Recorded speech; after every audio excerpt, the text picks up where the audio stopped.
여러 가지 이야기를 하게 될 터인데 그 중에 첫 번째 것으로 간섭하는 죄를 선택을 했습니다. 간섭하는 죄, 간섭죄. 간섭죄를 통해서 4장 15절 하반절 남의 일을 간섭하는 자로 고난을 받지 말려니와 간섭죄를 지으면 무엇을 받는다 그럽니까? 고난을 받습니다. 고난은 첫 번째 고난은 하나님과 내 사이, 나 사이가 가로막힙니다. 그러니까 기도가 막히겠죠. 두 번째 고난은 마귀의 공격이 들어오죠. 그것이 두 번째 고난. 물론 세 번째 고난은 이제 내 마음이 힘들고 감정이 힘들고 마음 지키기가 힘들고 삶에도 문제가 나타나고 그렇게 고난들이 많이 있을 것입니다. 그러므로 남의 일을 간섭하는 것을 우리가 꽤 많이 주의해야 됩니다. 그런데 이 남을 우리가 생각하기에는 우리 가족 말고 타인 이렇게 생각하는데요. 여기서 말하는 남은요. 나 빼고 다 남입니다.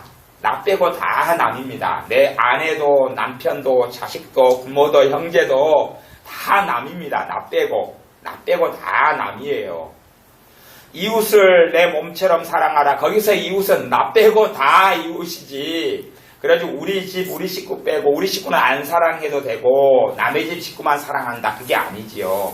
여기에서 남은 나 빼고 다 남입니다. 나 빼고 다 남. 그렇기 때문에 사실은 남의 일의 간섭죄를 어디에서 제일 많이 신자들이 짓냐 그러면 가족관계 속에서 제일 많이 짓게 됩니다. 그래서 가족관계에서 죄를 지으면 마귀의 공격을 받게 되는 것입니다. 가족관계에서 죄를 지으면 그러면 우리는 사실은 쉽게 알 수 있습니다. 내 자식이 말을 안 들어요. 그래서 내 자식에게 잔소리를 합니다. 그러면 걔가 이제 말을 좋게 받아들이질 않지요. 그리고 내 마음이 상하잖아요. 마음이 상해요. 사실은 그게 간섭죄를 지은 것이 됩니다. 그리고 마음이 상한 것만이 아니라 마귀의 공격을 가져오게 됩니다. 아내나 남편이 어떤 좋지 않은 행동을 하지요. 내가 거기에 끼어들지요. 속상하고 기도가 잘 안 됩니다. 내가 간섭죄를 지은 것이 됩니다. 그렇기 때문에 물론 제가 이야기하는 것은 가족의 삶에 관여를 안 해야 된다 그런 이야기가 아니죠. 왜 가족에게 관여를 안 합니까? 관여를 해야 되지요. 사랑해야 되지요. 섬겨야 되지요. 자식이 잘못된 길을 걸어가는데 그것을 바로잡지 않으면 어떻게 되겠습니까? 바로 잡아야 되지요. 그런데 그 가운데 무엇보다 하나님의 지혜와 인도하심이 필요한데 그래서 사실은 어려운 일이 충분히 될 수 있습니다. 먼저 주의해야 될 것은 간섭하는 죄를 짓지 않도록 주의를 먼저 하셔야 됩니다. 꼭 그걸 주의하셔야 됩니다. 그러면 우리 믿는 사람들의 간섭죄가 어디에서 주로 나타나냐 하면 기도 생활에서 간섭죄가 나타납니다. 우리가 자식을 위해서나 가족을 위해서 하는 기도가 도움이 되면 좋지만 기도 자체를 잘못해서 우리가 하는 기도를 통해서 거꾸로 우리가 마귀의 공격을 가져옵니다. 우리가 하는 기도는 하나님이 다 받아준다. 어떤 목사님의 책이나 가르침을 들으니까 어떤 어리석은 기도라도 하나님은 다 받아준다고 그렇게 적혀져 있습니다. 거짓말입니다. 진짜 거짓말입니다. 그러면 하나님께서 이스라엘 백성에게 너희의 기도가 내가 듣기가 싫다. 가증스럽다. 기도 좀 하지 말아라고 선지자를 통해서 말씀하신 이유가 없지요. 그건 아닙니다. 말씀에 입각한 올바른 믿음의 기도만 하나님이 받으시고 하나님이 받지 않는 기도는 오히려 우리에게 해를 가져옵니다. 잘못된 기도를 통해서는 원수 마귀가 우리의 삶에 고통과 고난을 가져온다는 것을 이해하시고 기억하셔야 됩니다. 그래서 잘못된 기도의 첫 번째가 뭐냐 그러면 잘못된 기도입니다. 대적기도. 마귀를 대적하라. 대적기도를요. 그래도 목회자들 중에서는 제가 그래도 꽤 많이 가르치는 편에 속합니다. 대적기도는 그래도 1년에 설교를 해도 저는 여러 차례 설교하고 많이 가르칩니다. 대적기도가 얼마나 놀라운 역사가 있는지 예수님의 이름으로 마귀를 쫓아낼 때 얼마나 많은 사람들이 자유케 되는지를 알고 있습니다. 그리고 사역을 통해서도 마귀를 쫓아내는 축사 사역을 또한 관여하고 합니다. 기도원에서나 또한 집회에서나 교회에서나 항상 하고 있습니다. 그런데 어떠한 대적 기도가 마귀의 역사를 끌어오느냐? 그러면 나에게 관여되지 않은 부분에 역사하는 마귀를 내가 쫓아내버리면 그렇습니다. 봐보십시오. 여러분 건너집이 있습니다. 건너집이 부부싸움을 합니다. 그러면 건너집에 마귀가 역사하죠. 싸움과 분쟁 속에는 마귀가 역사하지 않겠습니까? 상식적이지요. 건너집에 마귀는 떠나가라 떠나가라 그러면 건너집의 마귀가 떠나갈 수 있습니다. 떠나가셔서 여러분에게 찾아옵니다. 그리고 엎어컷은 날려서 여러분의 가정에 싸움이 일어나게 충만히 도와줄 겁니다.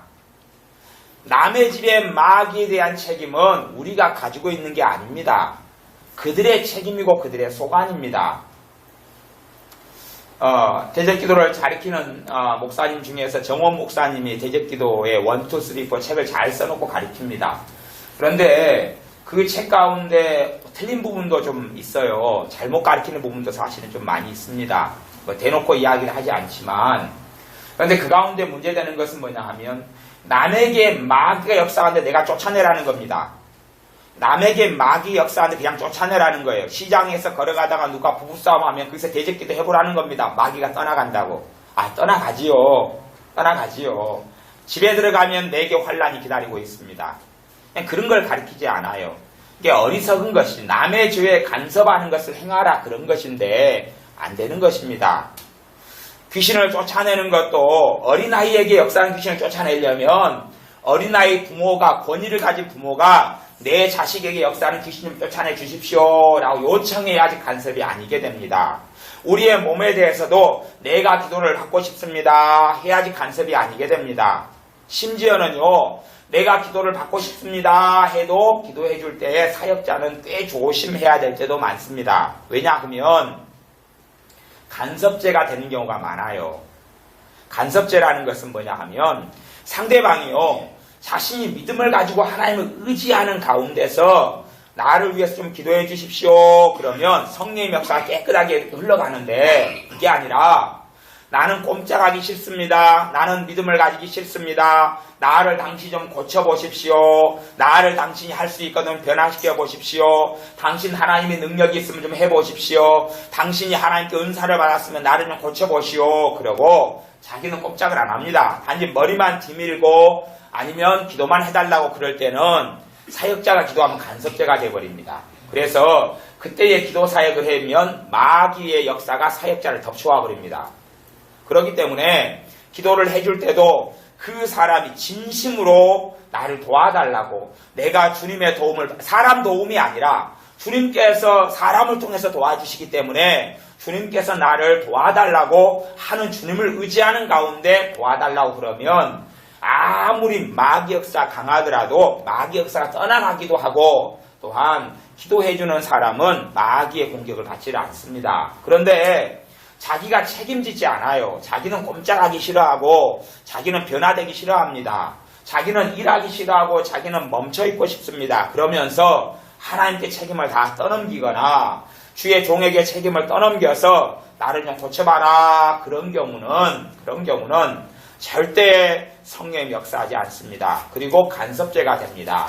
또 어떤 사람을 놓고 기도할 때는 마귀가 공격에 들어오냐 그러면, 물론 여러분이 이제 어떤 집회를 가거나 또 우리 집회에서나 어디서나 또 교회에서도 마찬가지입니다. 교회에서도 마귀가 나에게 공격에 오고 기도해주는 사람을 통해서 공격을 받을 수가 있습니다. 거꾸로 안수를 통해서도 마귀의 공격을 받을 수 있습니다.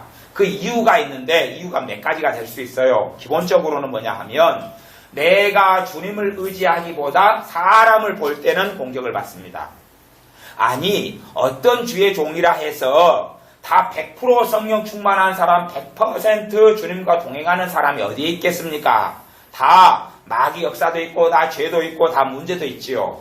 그런데 그 주의 종이라는 사람이, 그 사람이 나의 우상이 돼가지고 내가 기도를 받을 때에 주님의 이름으로 기도를 받는 게 아니라 사람을 의지하고 사람의 능력을 의지해 기도가 받게 될 때는, 문제는 그 사람의 영이, 기도해주는 사람의 영이 마음이 틀리게 되면 기도를 통해서 마귀가 역사합니다. 그러나 기도해주는 사람이 아무리 마귀역사 강하다 할지라도 내가 예수님의 이름으로 예수님만 바라보고 기도받을 때는 아무 문제가 없습니다. 아무 일이 없습니다. 사람이 우상되지 않고 예수님의 이름으로 행하기 때문에 그렇습니다. 옛날에 로마 카톨릭에서 있었던 일입니다. 한 사람이 교부가 됐습니다. 굉장히 가장 높은 사람 중에 한 명이 됐습니다. 됐는데 문제가 된 게 그에 반대하는 사람이 그 사람을 추적해 봤더니 이 사람에게 세례를 준 사람이 어떤 신부가 세례를 줬는데 그 신부가 가짜 신부인 것이 밝혀졌습니다. 가짜 신부가 세례를 줬어요. 그리고 이 사람이 이제 성장하고 자라서 아주 카톨릭 교회의 큰 지도자가 됐습니다. 그러니까 이 사람을 반대하는 사람이 이 사람은 인정할 수 없다. 왜? 누가 줬어요? 세례를요? 가짜 신부가 줬거든요. 인정할 수 없다 그리 됐어요. 그래서 전체 회의가 열렸습니다. 이 사람이 교부인 것, 이 사람이 이 교회에 대한 주권을 가지고 지도력을 가지고 있는 것을 무효화시킬 것이냐 인정을 할 수 있을 것이냐 회의가 열려서 회의에서 어찌 됐냐 그러면 인정을 했습니다. 왜냐하면 가짜 신부가 세례를 줬어도 누구의 이름으로 줬으니까요? 주 예수 그리스도의 이름으로 줬기 때문에 인정을 했습니다. 그런 것처럼 어떤 사람이 부족하고 어리석어도 예수님의 이름을 믿는 믿음으로 여러분이 기도를 받으셔야지 사람 의지할 필요가 없습니다. 어떤 기도가 가장 문제가 되냐 그러면 어떤 목회자가 그랬어요. 내가 누구를 위해 기도했더니 이런 쇼킹한 일이 벌어졌고 내가 누구를 위해서 기도했더니 돈의 물질이 열렸고 내가 어디에서 집회를 했더니 그 교회가 건축을 해버렸고 내가 어디서 했더니 그 사람이 암병에 순식간에 떠나갔고 이런 이야기를 설교 시간에 많이 하면서 나한테 기도받으라 그러면 그때에는 사람들이 주님에게서 그 사람으로 그 주의 종으로 마음을 바꿔버립니다.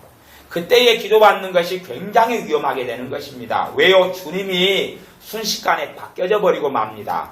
그 사람을 바라보게 돼버렸습니다. 내가 이렇게 유명한 사람이고 나를 통해 하나님이 이렇게 역사하셨고 내가 가는 집회마다 지난번에 성령 세례가 500명이 성령 세례를 받았고 내가 갔을 때 지난번에 암병이 15명이 나았다 그러면 그때부터 사람들의 눈과 관심은 주님이 아니라 사람에게 가버립니다. 그럴 때에 이제 집회 때에 악한 영을 받기가 아주 좋은 것이 되어집니다.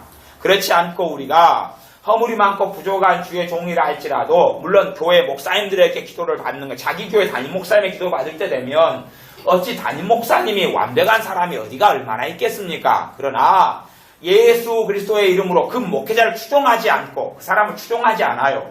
주님을 따르지 사람을 따르지 않아요. 사람을 통해 코치를 받더라도 사람이 시키는 대로 하질 않아요. 교회에 가면 교회에 가장 문제를 일으키는 분이 사모님인 경우들이 꽤 많습니다. 그런데 어떤 사모님이 문제를 많이 일으키냐 그러면 애언사역을 하는 사모님이 문제를 최고 많이 일으키는 것을 봅니다. 애언사역하는 사모님이 그렇게 하더라고요. 기도를 해요. 새벽에 기도를 해요. 김집사님에 대한 감동이 와요. 그래서 김집사님에게 이야기합니다. 집사님, 내게 하나님께서 응답해 주셨는데 되게 기도하다가 감동이 왔는데 김집사님 집을 이사해야 될 것 같습니다. 그래요. 그렇게 해가지고 교회를 조종을 하고 교인들을 조종하고 끌고 가요. 그건 마귀로부터 온 것입니다. 그것은 자기 영으로부터 온 것이나 미혹하는 영으로부터 온 것입니다. 왜냐하면 하나님과 내 관계는 누가 대신해 줄 수가 없고 1대1의 관계입니다. 1대1의 관계. 그래서 하나님이 응답해 주셔도 누구에게 해주십니까? 내게 해주십니다. 내게. 그리고 내가 응답을 받아야 됩니다. 내가 응답을 받아야 돼요. 그런데 내 삶을 누가 대신 응답 받아주고 대신 음성 들어주면 하나님은 그렇게 성령님은 그렇게 행하시는 분이 아닙니다. 그런 것을 듣고 살아가는 사람은 인생의 파멸 속에 들어갑니다. 누가 애언을 받았더니 당신은 주의 종이 되라 애언을 했습니다. 그래서 주의 종의 길을 갑니다. 그 인생의 파멸의 길을 걷는 것입니다. 주의 종의 길을 걸어갈 때에 내가 주의 종이 되라는 애언 사역을 저도 하니까 그래요. 하니까 애언을 그래도 한 지가 20년은 넘으니까 하는 이야기입니다. 애언을 하는 사람 가운데 80, 90%가 잘못된 애언의 영을 가지고 있습니다. 물론 제가 예언을 할 때에도 100% 다 맞다는 보장을 못합니다. 그렇기 때문에 여러분들이 듣고 분별하셔야 반드시 되는 것이고, 그리고 사람으로서는 완벽한 예언을 하기가 어렵습니다. 내가 오늘 부부싸움하고 마음이 삐뚤어졌으면 예언이 바르게 나올 수가 없습니다. 왜냐하면 우리라는 사람이 성령님의 통로가 되기 때문에 내가 부정물통이 되고 내가 하수도 파이프가 되면 생수가 나를 통해 흘러가다가 부정물이 될 수밖에 없고, 내가 똥파이프가 되면 성령님이시는 깨끗한 생수가 왔다가 똥파이프를 지나가지고 똥물이 나올 수밖에 없습니다. 물론 연한 똥물이 나올 수는 있겠지요. 아주 부드럽고 연한 똥물, 건더기가 없는 똥물 한 잔 드시면 아주 속이 시원해지십니다. 그래서 사람들이 주님을 의탁하고 의지해야지, 어떤 주의 종이라는 사람들이 나 대신 응답받았다, 이게 문제가 되는 교회가 그래서 작은 교회가 문제가 됩니다. 우리 교회도 작은 교회인데 작은 교회에 목사님, 사모님들이 문제가 될 때가 굉장히 많습니다. 큰 교회는 교인들이 많기 때문에 목사님들이 그냥 교회 전체를 조종하는 데는 쓰지만 일일이 조종하는 것은 자기하고 친밀한 사람에 대해서만 그렇게 해줍니다. 그래서 그런 경향성과 그런 영을 가진 목회자하고는 친밀해지면 파탄에 빠지게 됩니다. 적당한 거리를 유지하면 좋고, 그래서 이제 작은 교회에 신앙생활을 한다 그러면 목회자들이 작은 교회일수록 목회자가 건강한, 영적으로 말씀으로 건강한 목회자의 비율이 떨어집니다. 큰 교회보다. 유감스럽게 그렇습니다. 상식 좀 부족하고 영성이 좀 극단적인 신비주의 영성을 가진 경우가 많습니다. 예언이나 병 고치는 것 신비적인 것이 아니라 말씀의 근거를 찾기 어려운 것, 말씀에서 이야기하지 않는 어떤 걸 이야기하는 게 신비적이다, 그렇게 이야기하는 겁니다. 그래서 누가 여러분 대신 기도 응답을 받아주면 그건 노입니다. 노. 그건 안 되는 것입니다. 그건 절대 안 됩니다. 하나님의 일을 한다 할지라도 하나님이 내게 직접 응답하고 그 다음에 확증으로 누가 이야기해 준다면 괜찮습니다. 내게 먼저 응답이 온 다음에 내가 확신이 부족하기 때문에 누구를 통해서 좀 도와주는 쪽에 기도 응답은 괜찮습니다만은, 나는 전혀 듣도 보도 못한 이야기를 상대방이 한다 그러면 그것은 미혹이나 자기 영이거나 사람을 조종하는 잘못된 것이 되는 것이 일반적입니다. 그렇기 때문에 반드시 여러분이 책임 있는 주님의 자녀로서 주님과 내 관계가 1대1이라는 것을 반드시 아셔야 됩니다. 1대1의 관계. 부흥하는 교회가 크게는 두 종류가 있습니다. 한 교회는 정말로 성령님의 역사로 부흥하는 교회가 있습니다. 또 한 교회는 목회자가 교인들을 자기의 추종 세력으로 만들어버리면 교회가 부흥합니다. 어떤 면에서는 목회자가 교주 양상으로 변해갑니다. 물론 교인들은 그렇게 생각하지 않지만 목회자를 아주 높이고 목회자가 주님처럼, 주님의 자리처럼, 그래서 목회자도 이야기할 때에 내가 하나님의 말씀을 전합니다 라고 이야기합니다. 설교는 100% 다 맞을 수가 없습니다. 부족한 부분이 있고 부족하지 않은 부분이 있고 진리에 입각한 부분이 있고 부족한 해석도 있습니다. 가령 어떤 목사님이 산상수훈을 가지고 20년 동안 설교를 해오시면 20년 전에 산상 설교하고는 전혀 다른 설교가 20년 뒤에 나오고 그 전에 했던 산상 설교 가운데 틀린 부분들이 많이 드러날 겁니다.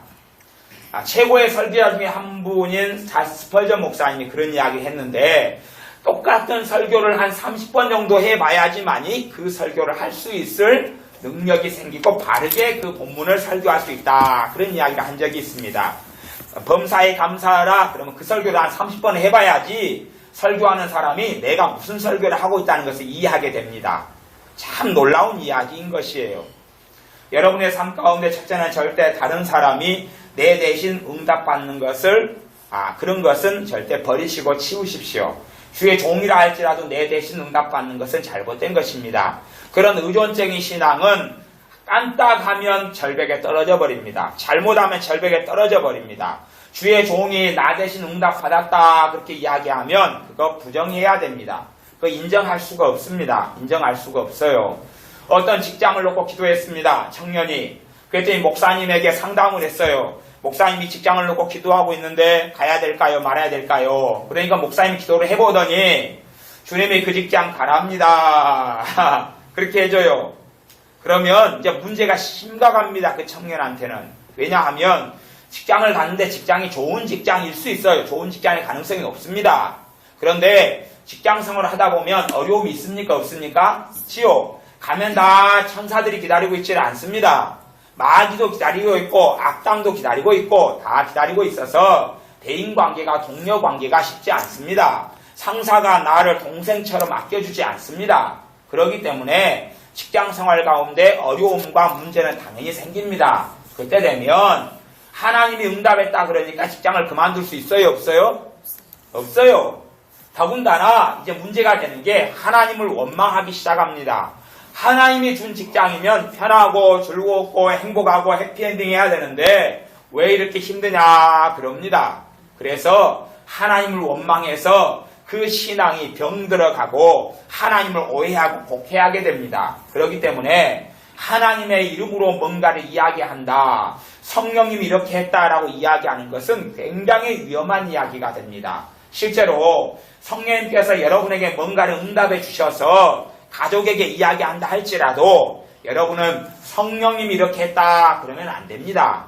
왜냐하면 그것이 100%라는 장담을 못하기 때문에 그렇습니다.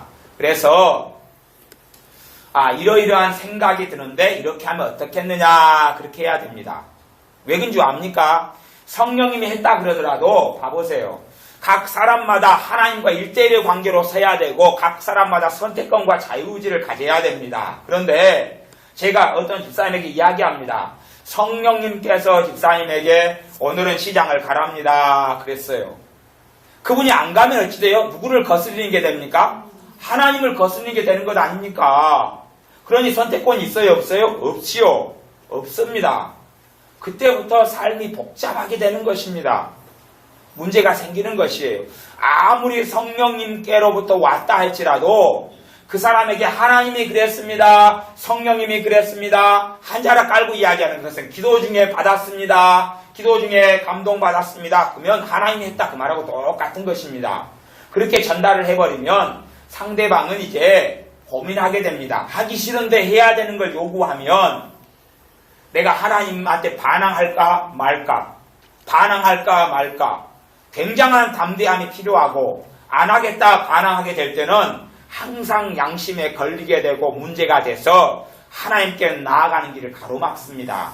그렇기 때문에 성경 66권에서 말씀하는 것 외의 것들에 대해서는 항상 자유를 주어야 됩니다. 자유, 극단성을 가지고 하나님이 이렇게 했다는 게 아니라 여러분이 기도하다가 어떤 사람에 대해서 응답을 받았다 할지라 그것은 권고이고 지혜에 불과할 뿐이지 명령이 아니라는 사실을 꼭 아셔야 됩니다. 그런데 전달을 잘못하게 되면 그게 명령이 되어가지고 그 사람의 신앙이 성장하는 게 아니라 분명히 성령님께로 온 게 100% 맞다 할지라도 그 사람의 신앙을 무너뜨리게 되는 것입니다.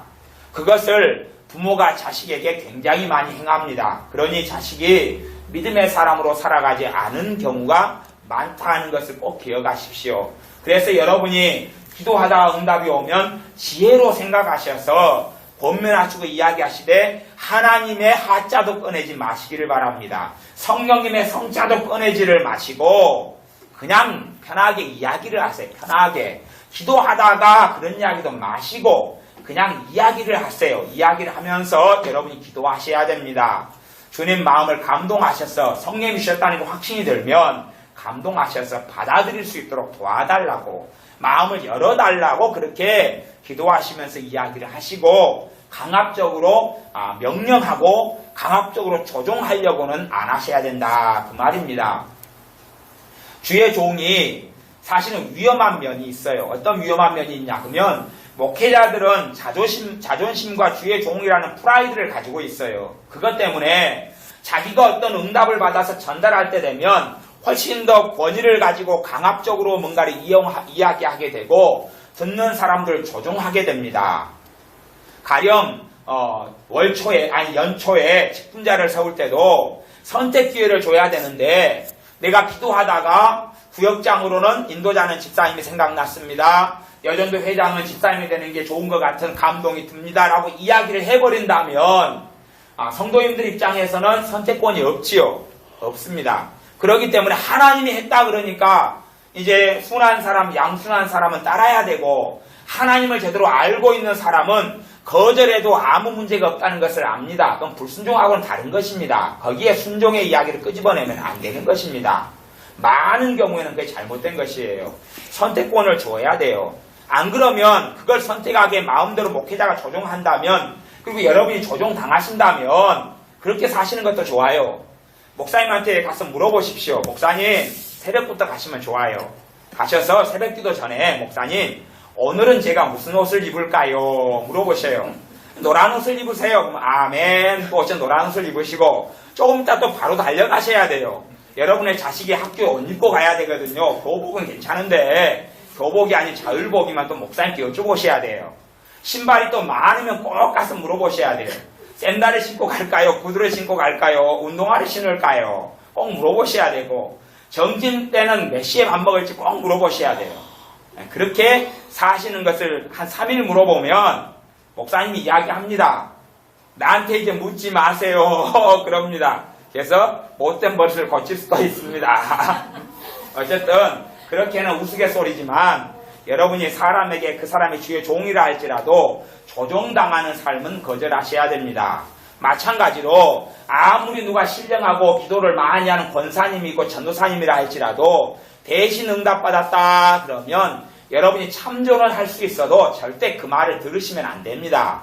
그런 신앙생활은 어린아이 신앙생활을 벗어나지 못할 뿐만 아니라 아주 병든 신앙으로 갑니다. 그래서 요한일서 말씀에 기름 부으심이 너희 안에 거하나니 여러분 안에 다 성령님께서 임하여 계십니다. 성령님께서 임하여 계시지 성령님의 역사가 저 사람을 거쳐가지고 온다. 그건 맞아요. 사람 통해 성령님이 제고 많이 역사하는 게 사실입니다. 그런데 사람 통해 역사하실 때에 특징이 있습니다. 특징이 뭐냐 그러면 여러분 안에 계신 성령님이 아멘 한다 하는 이야기입니다. 여러분 안에 계신 성령님이 화답을 해요. 내가 한 거다고. 화답이 어떤 증상이 나타나냐 그러면 듣는데 기쁨이 와요. 듣는데 평안이 와요.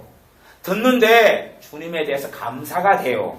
듣는데 이 안에 성령님의 역사를 느끼는 사람은 성령님의 임재나 역사가 있어요. 성령님의 역사가 주로 한 3가지로 일반적으로 나타난다. 제가 이렇게 설명합니다. 가장 많다 그러는 게 전기 쪽 찌릿찌릿해져요. 경험하시죠? 성령 역사는 찌릿찌릿해져요. 어떤 사람은 열기가 나고 뜨거워지고 더워져요. 그런 열, 또 어떤 사람은 진동, 몸이 자꾸 막 흔들려요. 지진이 일어난 건 아니고 사실은 몸이 너무 가벼워가지고 바람에 휘날리는 것이에요. 진동이 나타나요. 그런 일반적인 건 열하고 전기인데 그런 성령의 감동이 있다거나 성령의 임재가 있다거나 이런 화답이 있다 그 말이에요. 물론 성령의 임재 현상도 여러분이 분별력이 좀 떨어지면 자기의 감동을 임재로 착각하는 경우가 굉장히 많습니다. 그래서 제가 여러분의 감정이 동의하는 감동이 아니라 감동은 제가 간혹 가르치고 설교하지만 감동은 꽤 위험합니다. 감동. 제가 전에는 저도 항상 말이 좀 틀리는데 제 말이 다 항상 같은 말을 하는 게 아닙니다. 제가 전에 감동은 주로 몇 프로가 맞다 그렇게 이야기했습니까? 기억이 안 나시죠? 저도 기억이 안 나는데 그렇지 듣는 여러분이 생각나겠습니까? 감동이 제가 몇 프로가 맞다 그랬어요? 못해도 제가 이야기하기를 50% 이하다 그렇게 이야기했을 겁니다 아마. 예, 20, 30%라거나 10%는 좀 너무 적은 것 같고 어쨌든 반팅이 안 된다고 보셔야 돼요. 반팅이 안 돼요. 감동이 반이 안 됩니다. 반이 안 되는 것이에요. 반이 안 되니까 그렇다는 이야기는 여러분이 어떤 감동을 받았으면 여러분이 그것을 냉정하게 여러분이 돌아왔던 과거를 살펴보셔야 됩니다. 기도하는 가운데서 과거를 쭉 돌아보시면 여러분이 기도하다가 무슨 감동이 왔어요. 근데 이제 지금 2년이 지났고 반년이 지났고 1년이 지났어요. 그러면 여러분이 아니구나 그런 걸 아실 수가 있을 겁니다. 그런 경험이 사실은 냉정하게 자기를 돌아보면 많이 있었습니다. 무시해서 그렇지요. 그래서 여러분이 무김치를 좋아하는지도 모릅니다. 무시를 많이 하면 무가 사투리로 무시잖아요. 무시를 좋아할 수 있어요. 여러분이 감동이 굉장히 내 마음을 사로잡게 강하게 옵니다. 제 경험에는 강하게 오는 것은 10% 미만이었어요. 맞는 확률이. 맞는 확률이 강하게 마음을 사로잡는 감동이 온 것은 10개가 왔으면 9개는 틀렸어요. 그런데 강하게 오면 우리는 움직입니까? 안 움직입니까? 움직이죠. 움직이잖아요. 강하게 감동이 오면 움직이잖아요. 움직인다 그 말이에요. 움직이게 되고 그 다음에 이상한 것이에요. 아구가 안 맞고 톱니바퀴가 안 맞고 뭔가의 불협화음이 있어요. 그래서 강하게 마음을 사로잡는 감동이다. 그런 감동으로는 성령님께서 거의 주시질 않습니다. 100%는 아니지만 주실 때도 있지만 그 주시는 것은 강하게 기쁨을 주셔요. 그것은 사로잡는 건 아니지요. 나를 조종하는 건 아니지요. 뭔 일을 하라 이런 것으로 강하게 말씀을 어긋나가지고 벗어나서 말씀에서 이야기하지 않는 것, 그런 강한 감동이 사로잡는 게 온다 그러면 그것을 찬창에다 그냥 올려놓으셔야 됩니다. 선반 위에 올려놓으시거나 아니면 냉동실에 집어넣어 놓으십시오. 그러니까 나중에 한 반년 뒤에 끄집어내 보십시오. 그렇게 하면 그게 맞는지 틀린지가 분별이 잘 됩니다. 그래서 누가 강하게 하나님 대신 누가 응답받았다, 누가 기도하다가 이게 집사님 생각났어요. 어떤 교회에 어떤 권사님이 있습니다. 그 권사님이, 사모님도 있어요. 그 어떤 사모님 이야기를 해드릴게요. 권사님 내비두고. 사모님이 강당 꺾고지를 해야 돼요. 강당 꺾고지를 해야 되는데 기도를 막 하니까 박 집사님 생각났어요. 그래서 전화를 했습니다. 박 집사님, 강당 꺾고지를 놓고 기도하는데 집사님이 생각났습니다. 집사님한테 하라는 것 같습니다. 그랬어요. 그렇게 잘 하거든요, 요 사모님들이. 그렇게 하면 이 박 집사님은 거절합니까? 못합니까? 못하죠. 못하죠. 5만원 주고 7만원 주고 10만원 주고 이제 해야지요. 이게 조종당하는 거다 그 말입니다. 좋고 선한 일인데 그런 것은 잘못이다 그 말이에요. 아니 강당 꺾고지 해야 될 일이면 나한테 응답하셔야지. 왜 저리 갔다 이리 오냐 그 말이에요. 그게 아니다 그 말입니다. 그런 걸 받아들이고 사는 사람들은 하나님에 대한 원망과 분노가 이 잠재의식 가운데 쌓여갈 수밖에 없습니다.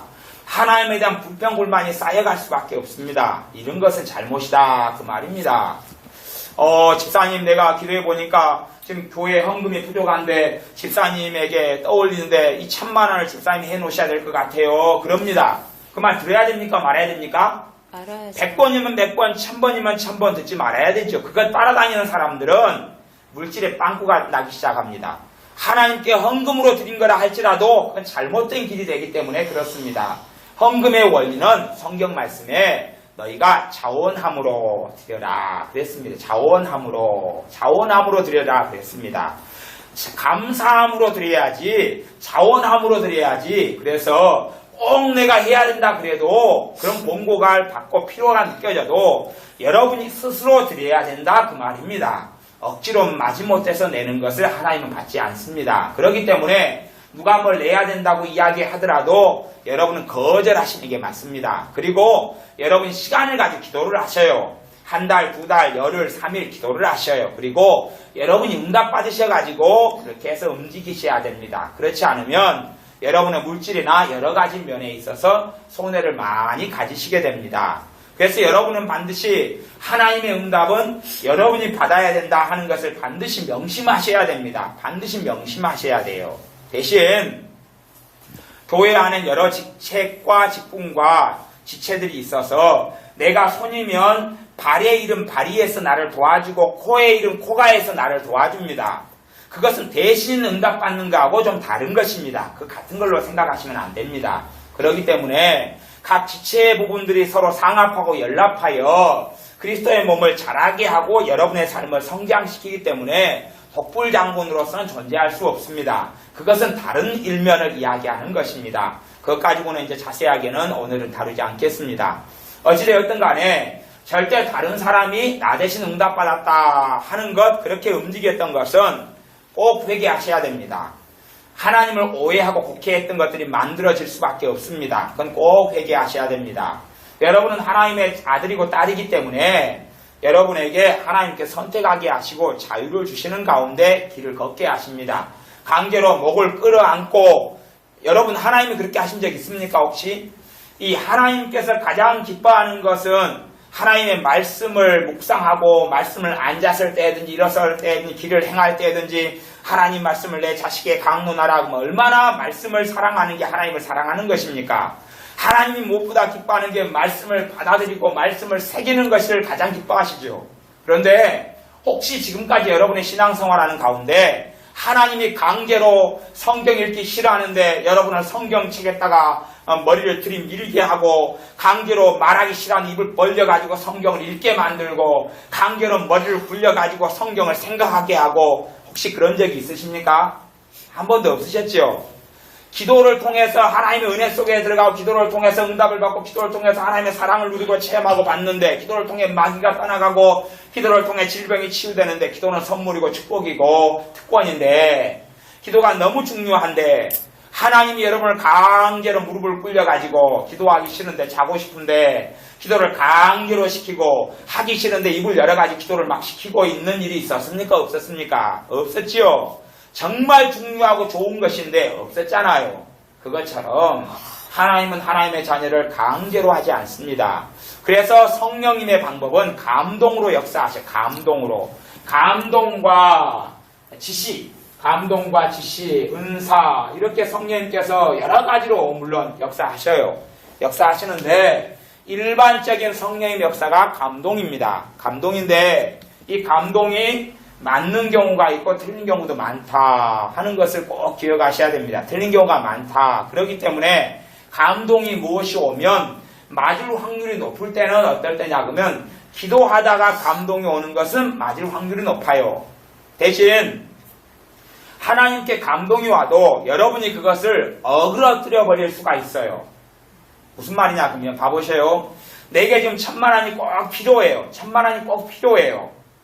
그러면 1000만 원이 꼭 필요한데 내가 돈이 없어요. 그럼 누군가가 나한테 빌려줘야 될 것 아닙니까? 그지요? 하나님이 직접 주시거나 하나님 직접 주셔도 천국에서 돈은 안 떨어집니다. 돈이 떨어지면 그게 위조지폐가 됩니다. 한국은행이 찍혀야지 한국돈이 되는데 천국에서 발행해가 찍히면 예수님이 말씀하시기를요. 나는 위조지폐 안 만든다 그랬습니다. 물론 성경에는 없는 이야기입니다만은 천국에서 돈이 떨어지면 위조지폐가 됩니다. 물론 금덩어리가 떨어지면 위조가 아닙니다. 금은 떨어져도 괜찮습니다. 대신에 수표가 떨어지면 위조수표가 됩니다. 그럼 그건 큰일 나는 것이니까 돈은 사람을 통해 들어오고 세상에서 들어오는 것입니다. 그래서 돈이 필요한 분들은 꼭 기도가 몇 가지가 필요한데 그 중에 하나는 이 땅에 있는 돈은 하나님의 자녀가 쓸 만큼은 내 것입니다. 그렇기 때문에 좀 갖다주로 흘러가는데 돈한테 들어오게 명령을 해야 됩니다. 돈이 1000만 원이 필요하면 예수님의 이름으로 1000만 원 들어올지어다라고 명령해야 됩니다. 나무 돈 말고요. 내 것으로 예비된 돈. 나무 돈 말고 내 것으로 예비된 돈. 들어오도록 명령해야 됩니다. 그리고 내게 필요한 돈이 내 것인 것을 주장을 해야 됩니다. 물질은 내 것이다. 내게 필요한 것. 탐욕, 탐심이 아니라 필요를 따라서 구하는데 돈은 1000만 원 내게 들어올지어다. 꼭 그게 필요한 부분. 그래서 여러분이 한 달에 500만 원이 필요하건 300만 원이 필요하면 300만 원은 우리 가정에 들어올지어다. 300만 원은 우리 가정의 것이다. 라고 주장해야 됩니다. 그것이 하나님 자녀의 특권입니다. 돈이 필요하다고 하나님께 달라고 해봐야 천국에서 돈이 안 내려옵니다. 그래서 명령해야 됩니다. 이 땅에 있는 돈에게 명령해야 됩니다. 이게 하나님의 자녀의 권세입니다. 그렇게 하는 사람과 안 하는 사람과는 아주 다른 결과를 얻게 됩니다. 하나님의 자녀의 권세가 있으면 권세를 쓰는 사람하고 쓰지 않는 사람은 다른 결과를 얻습니다. 믿음대로 역사하고 열매를 얻습니다. 그래서 이 감동이라는 게 맞는 게 있고 틀린 게 있다. 그래서 감동이라는 것은 여러분이 직접 받고 그 다음에 시간이 되시면 기도하면서 확인을 하셔야 됩니다. 그래서 어떤 감동이 올 때 여러분 안에 평안이 있고 그러면 하나님으로부터 온 것이기가 쉽습니다. 그리고 어떤 감동이 왔을 때 그 감동이 나를 주님을 찾게 만들고 나를 주님을 의지하게 만드는 감동이면 주님께로부터 오는 것이기 쉽습니다. 어찌되었든 여러분이 그래서 최대한 애쓰셔야 될 것은 사람의 노예나 사람의 종이 돼서는 절대 믿음이 성장하지 않고 잘못된 방향으로 흘러간다는 것은 꼭 명심하셔야 됩니다. 하나님으로부터 배움받고 가르침받고 또한 누가 도와주더라도 여러분 안에 계신 성령님께서 화답을 하셔야 됩니다. 여러분 안에 계신 성령님께서 함께 역사를 하시면서 맞다고 인정을 해 주셔야지 그때야 그것이 맞는 것이 되어집니다. 그럴 때 신앙의 주체성을 가질 때에 성장합니다. 어젯밤에는 어린아이 자녀 교육에 대해서도 이야기했고 여러 가지에 대해서 이야기했지만 자식에게 스스로 밥을 챙겨 먹어야 되는데 밥 때 되면 먹어라 먹기 싫은데 강제로 먹여주고 그렇게 20년 살아버리면 아이가 주체성이 없어져 가지고 이제 몸은 20살인데 정신이나 마음이나 심령은 어린아이로 변하고 맙니다. 절대 안 자라게 됩니다. 그럴 때는 여러분이 꼭 그렇게 하시면 됩니다. 이제 20살 때부터는 업고 다니시면 됩니다. 똥 놓았으면 똥 닦아주면 됩니다. 자식 대신 모든 걸 대신해주면 결국은 40살 자식이 돼도 여러분이 다 해줘야 되기 때문에 그렇기 때문에 이제 그렇게 살 수밖에 없습니다. 대신 그럴 때는 자식 위해 기도해도 응답이 안 된다는 것은 꼭 아셔야 됩니다. 왜? 내가 그렇게 잘못 만들어 놓고 키워 놓고 자식 위해서 기도해가 응답해달라 그러면 하나님께서 천사를 통해 그렇게 말씀합니다. 다윗이 그의 기도로 자식을 구원했느냐? 사무엘이 그의 기도로 자식들을 구원했느냐?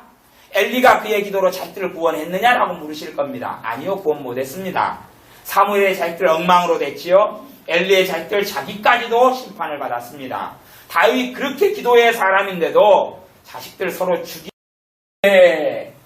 두려움이 많습니다. 두려움을 물리쳐 주십시오. 기도하면 주님이 이 두려움을 딸에게 있는 두려움을 물리쳐 주질 않습니다. 물론 그 기도는 필요하고 좋은 기도입니다. 그런데 하나님 두려움을 내 딸에게 있는데 물리쳐 주십시오 해가지고 물러가지 않습니다.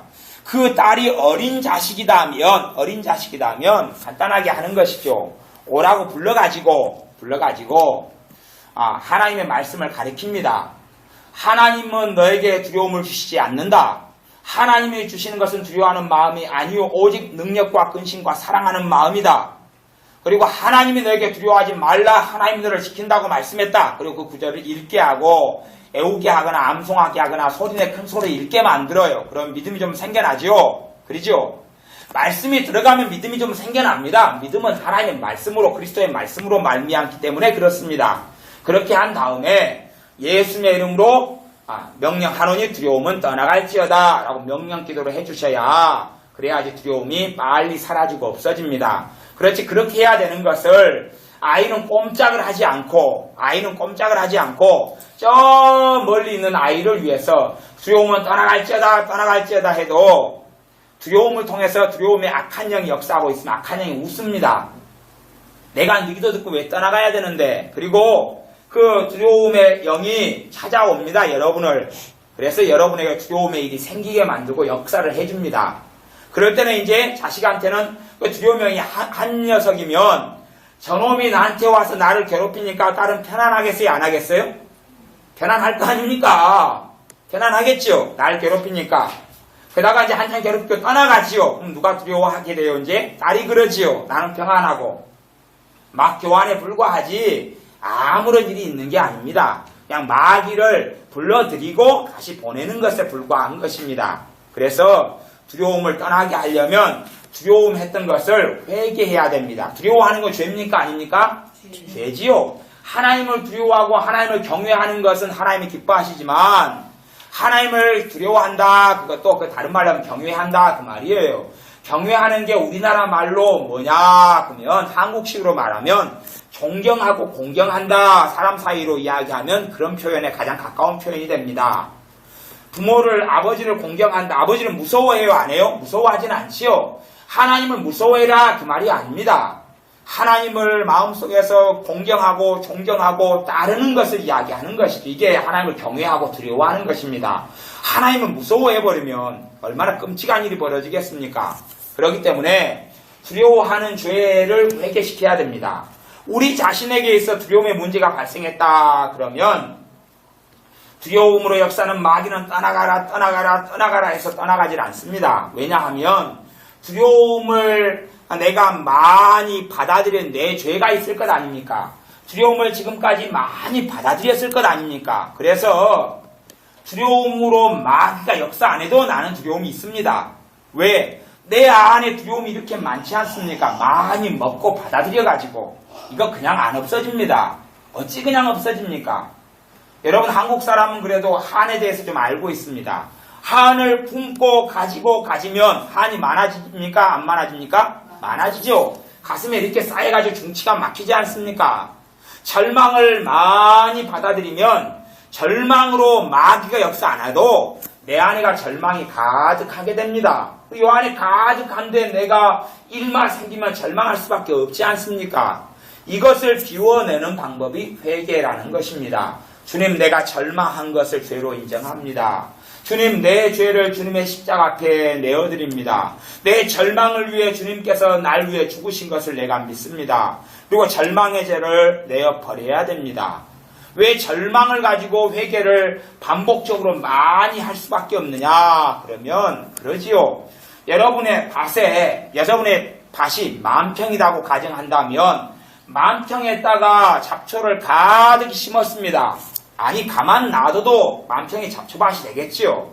그러면 호미질 한번 하고 만평에 있는 잡초가 다 뽑히기를 바라면 그 사람은 도둑놈 심보지요. 그런 것처럼 절망을 많이 가진 사람은 절망의 반대 것을 받아들이고 절망을 비워내야 됩니다. 절망의 반대가 뭡니까? 주님의 사랑을 받아들이는 것이죠. 주님의 사랑이 소망이 되고 믿음이 되고 능력이 되지 않습니까? 하나님이 함께 계신다는 말씀을 계속 받아들이는 것입니다. 그럴 때 절망이 빠져나가는 것이지요. 그렇게 치워가는 것입니다. 원망이나 불평을 감사를 계속 합니다. 그러면 내 안에 있는 것이 씻겨져 나가기 시작합니다. 봐보세요. 제가 우리 교회에서도 감사 설교를 최근에 2-3번 했습니다. 그러면 여러 사람들한테 감사를 하라고 시켜봐요. 하루에 100번 감사하십시오. 그렇게 해봐요. 100번 감사하십시오. 감사는 놀라운 능력이 있는 게 감사는 축복의 통로가 됩니다. 그냥 감사는 믿음으로 하는 감사입니다. 그냥 감정으로 하는 감사는 감사가 아닙니다. 그게 아니고 믿음으로 하는 감사입니다. 무화과 나무에 또한 우리의 애양간에 소가 없고 양이 없어도 난 여호와로 즐거워하며 기뻐하리로다. 믿음으로 하는 기뻐하는 것, 믿음으로 하는 감사하는 것 같은 맥락입니다. 범사에 감사하라, 항상 기뻐하라. 이게 하나님의 뜻이다. 믿음으로 하는 기쁨과 감사를 이야기합니다. 그것을 해나갈 때에 내 안에 있는 한이 빠져나가기 시작합니다. 내 안에 있는 절망이 빠져나가기 시작합니다. 마귀의 역사가 떠나가기 시작합니다. 그런데 이제 100번을 시켜요. 100번을 시키면 대부분은 90% 이상은 하다가 못 해버립니다. 하다가 못 해버려요. 100번을 시키면 하다가 안 돼버려요. 1000번을 시키면 하루나 이틀은 억지로 하는데 그 다음에 못 해버려요. 이유가 그렇습니다. 왜 안 되냐 그러면 감사하고 반대 것이 내 뱃속까지 꽉 차 있어요. 둘이 코드가 맞습니까? 안 맞습니까? 안 맞아요. 안 맞아. 내가 계속 거부할 수밖에 없습니다. 나하고 안 맞거든요. 안 맞아서 계속 밀어냅니다. 감사를 하는 게 힘들어져 버려요. 무거운 짐처럼 고통스러워집니다. 그런데 성령 충만하고 기쁨이 충만한 사람에게 감사하라 그러면요. 감사 50번 정도 하면 성령의 역사가 더 강해져 버립니다. 기쁨이 더 강해져 버립니다. 왜? 코드가 맞기 때문에 그래요. 코드가 맞는데 절망이 많은 사람일수록 원망이 많고 미움과 한과 증오가 많은 사람일수록 감사해봐라 오래가지 않습니다. 안에 마음에 슬픔이 많은 사람한테 항상 기뻐해라 그랬죠? 이제 그런 사람에게 진짜 기쁨이 필요합니다. 그러면 기뻐하라고 하면 기뻐하라는 것은 일단은 기본으로 생각할 때 명령입니다. 명령이면 해야 되지요. 근데 기뻐하려고 그러면 기뻐집니까? 안 집니까? 안 지지요. 감정으로 생각하니까 그렇습니다. 감정이 아니라 명령이고 감정이 아니라 믿음입니다. 주님 내가 믿음으로 기뻐합니다. 내가 주님의 말씀에 순종해서 믿음으로 내가 기뻐합니다. 그렇게 고백하는 것이 이제 기뻐하기 시작하는 것입니다. 그렇게 자꾸 하다 보면 내 안에 있는 슬픔이 떠나가기 시작합니다. 내 안에 가득 든 것을 비워내는 작업이에요. 그것이 다른 말로 하면 성화되어 간다, 주님을 닮아간다 그러는 것입니다. 내 안에 온갖 쓰레기와 가시와 엉겅퀴를 내 안에 가득 쌓아놓은 상태에서 주님을 닮아갈 수 없습니다. 또한 우리가 원하는 건 아마 그런 것인 것 같아요.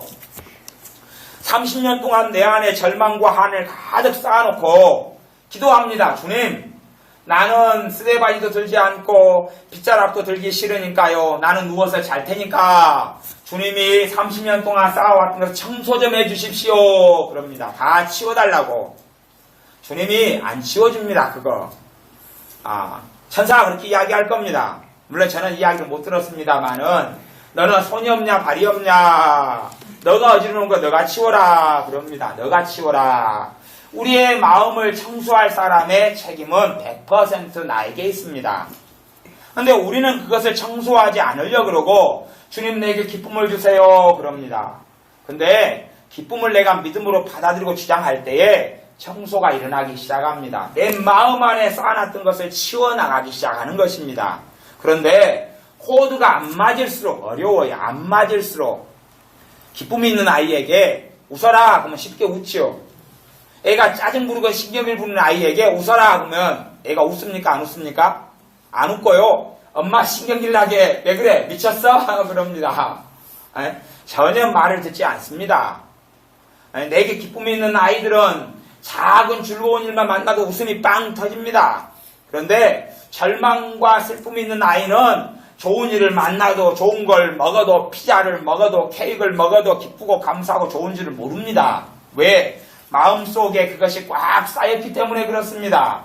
그것을 비워내야 됩니다. 비워내는 100% 책임이 누구한테 있습니까? 나한테 있습니다. 대신 그 여러분의 능력과 힘으로 되지 않기 때문에 우리 주님께서 보혜사 성령님을 보내셨습니다.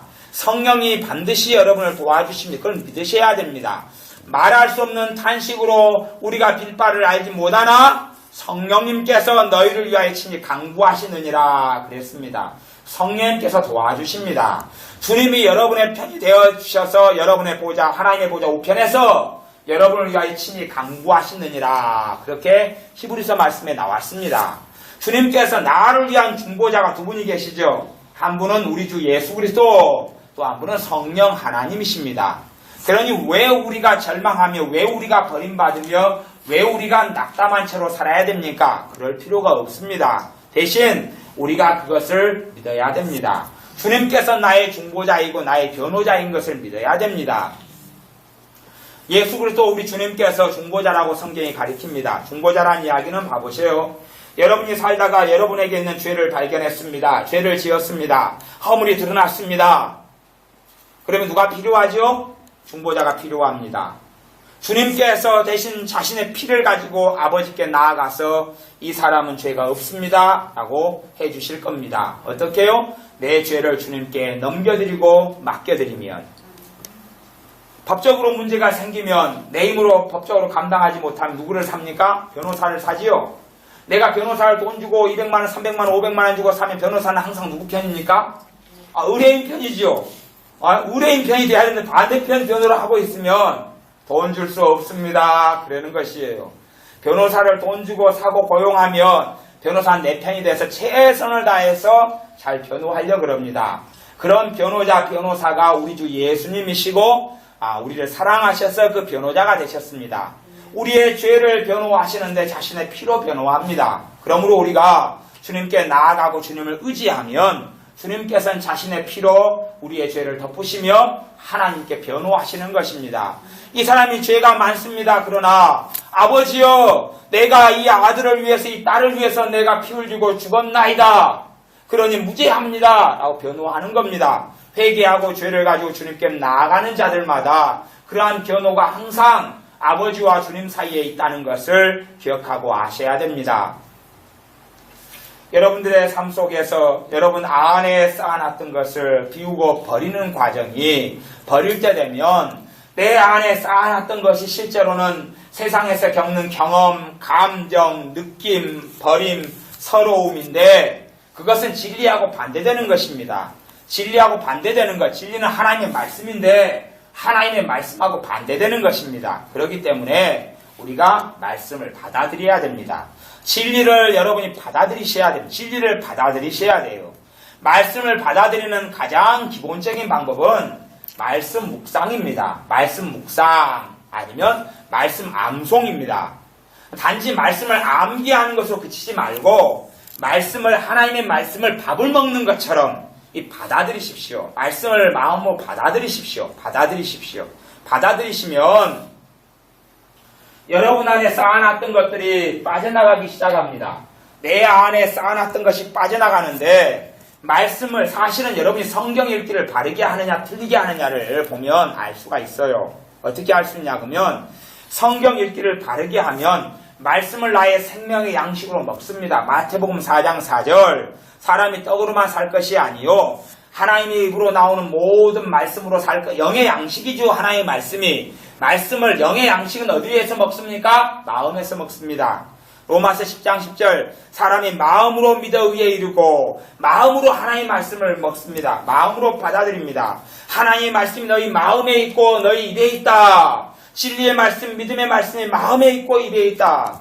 마음으로 말씀을 받아들이는 것입니다. 그렇게 하면 여러분에게 일반적인 증상이 나타납니다. 뭐가 나타나냐 그러면 말씀을 내가 받아들이면 하품이 나고 재채기가 나고 트럼이 나고 오바이트가 나고 아니면 좀 안 좋지만 방귀가 나고 트럼이 나고 그렇게 됩니다. 왜? 말씀은 살아있고 말씀은 생명이고 말씀은 능력이기 때문에 그렇습니다. 말씀을 받아들이셔야 돼요. 말씀을 받아들이셔야 됩니다.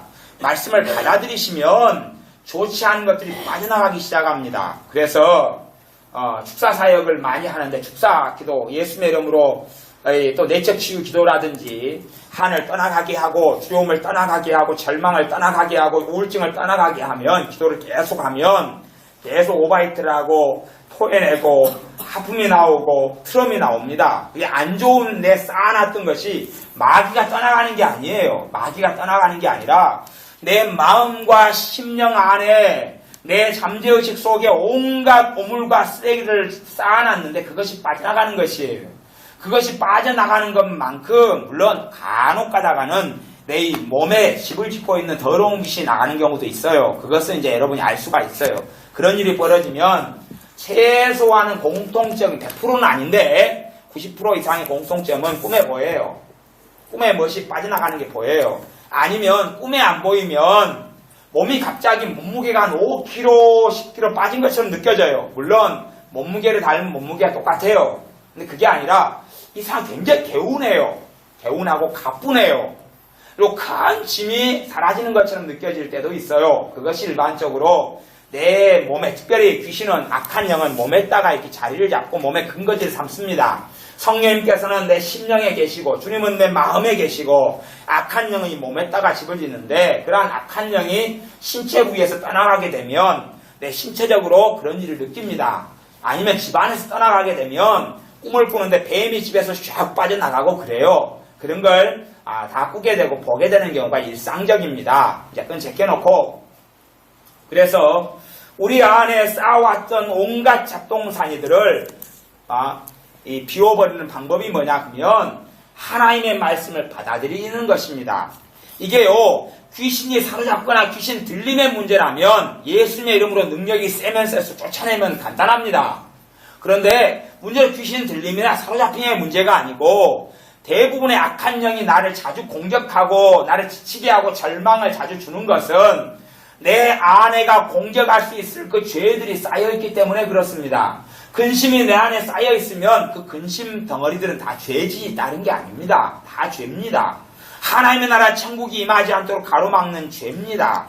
그것들을 내가 10년 동안 모아두고 싸웠으면 열심히 많이 벌여야 될 것 아닙니까? 적금도 10년 불면 꽤 많이 돈 나옵니다. 한 달에 한 30만 원씩 한 10년 넣으면 한 5천만 원 나온가 한 4천만 원 나옵니다.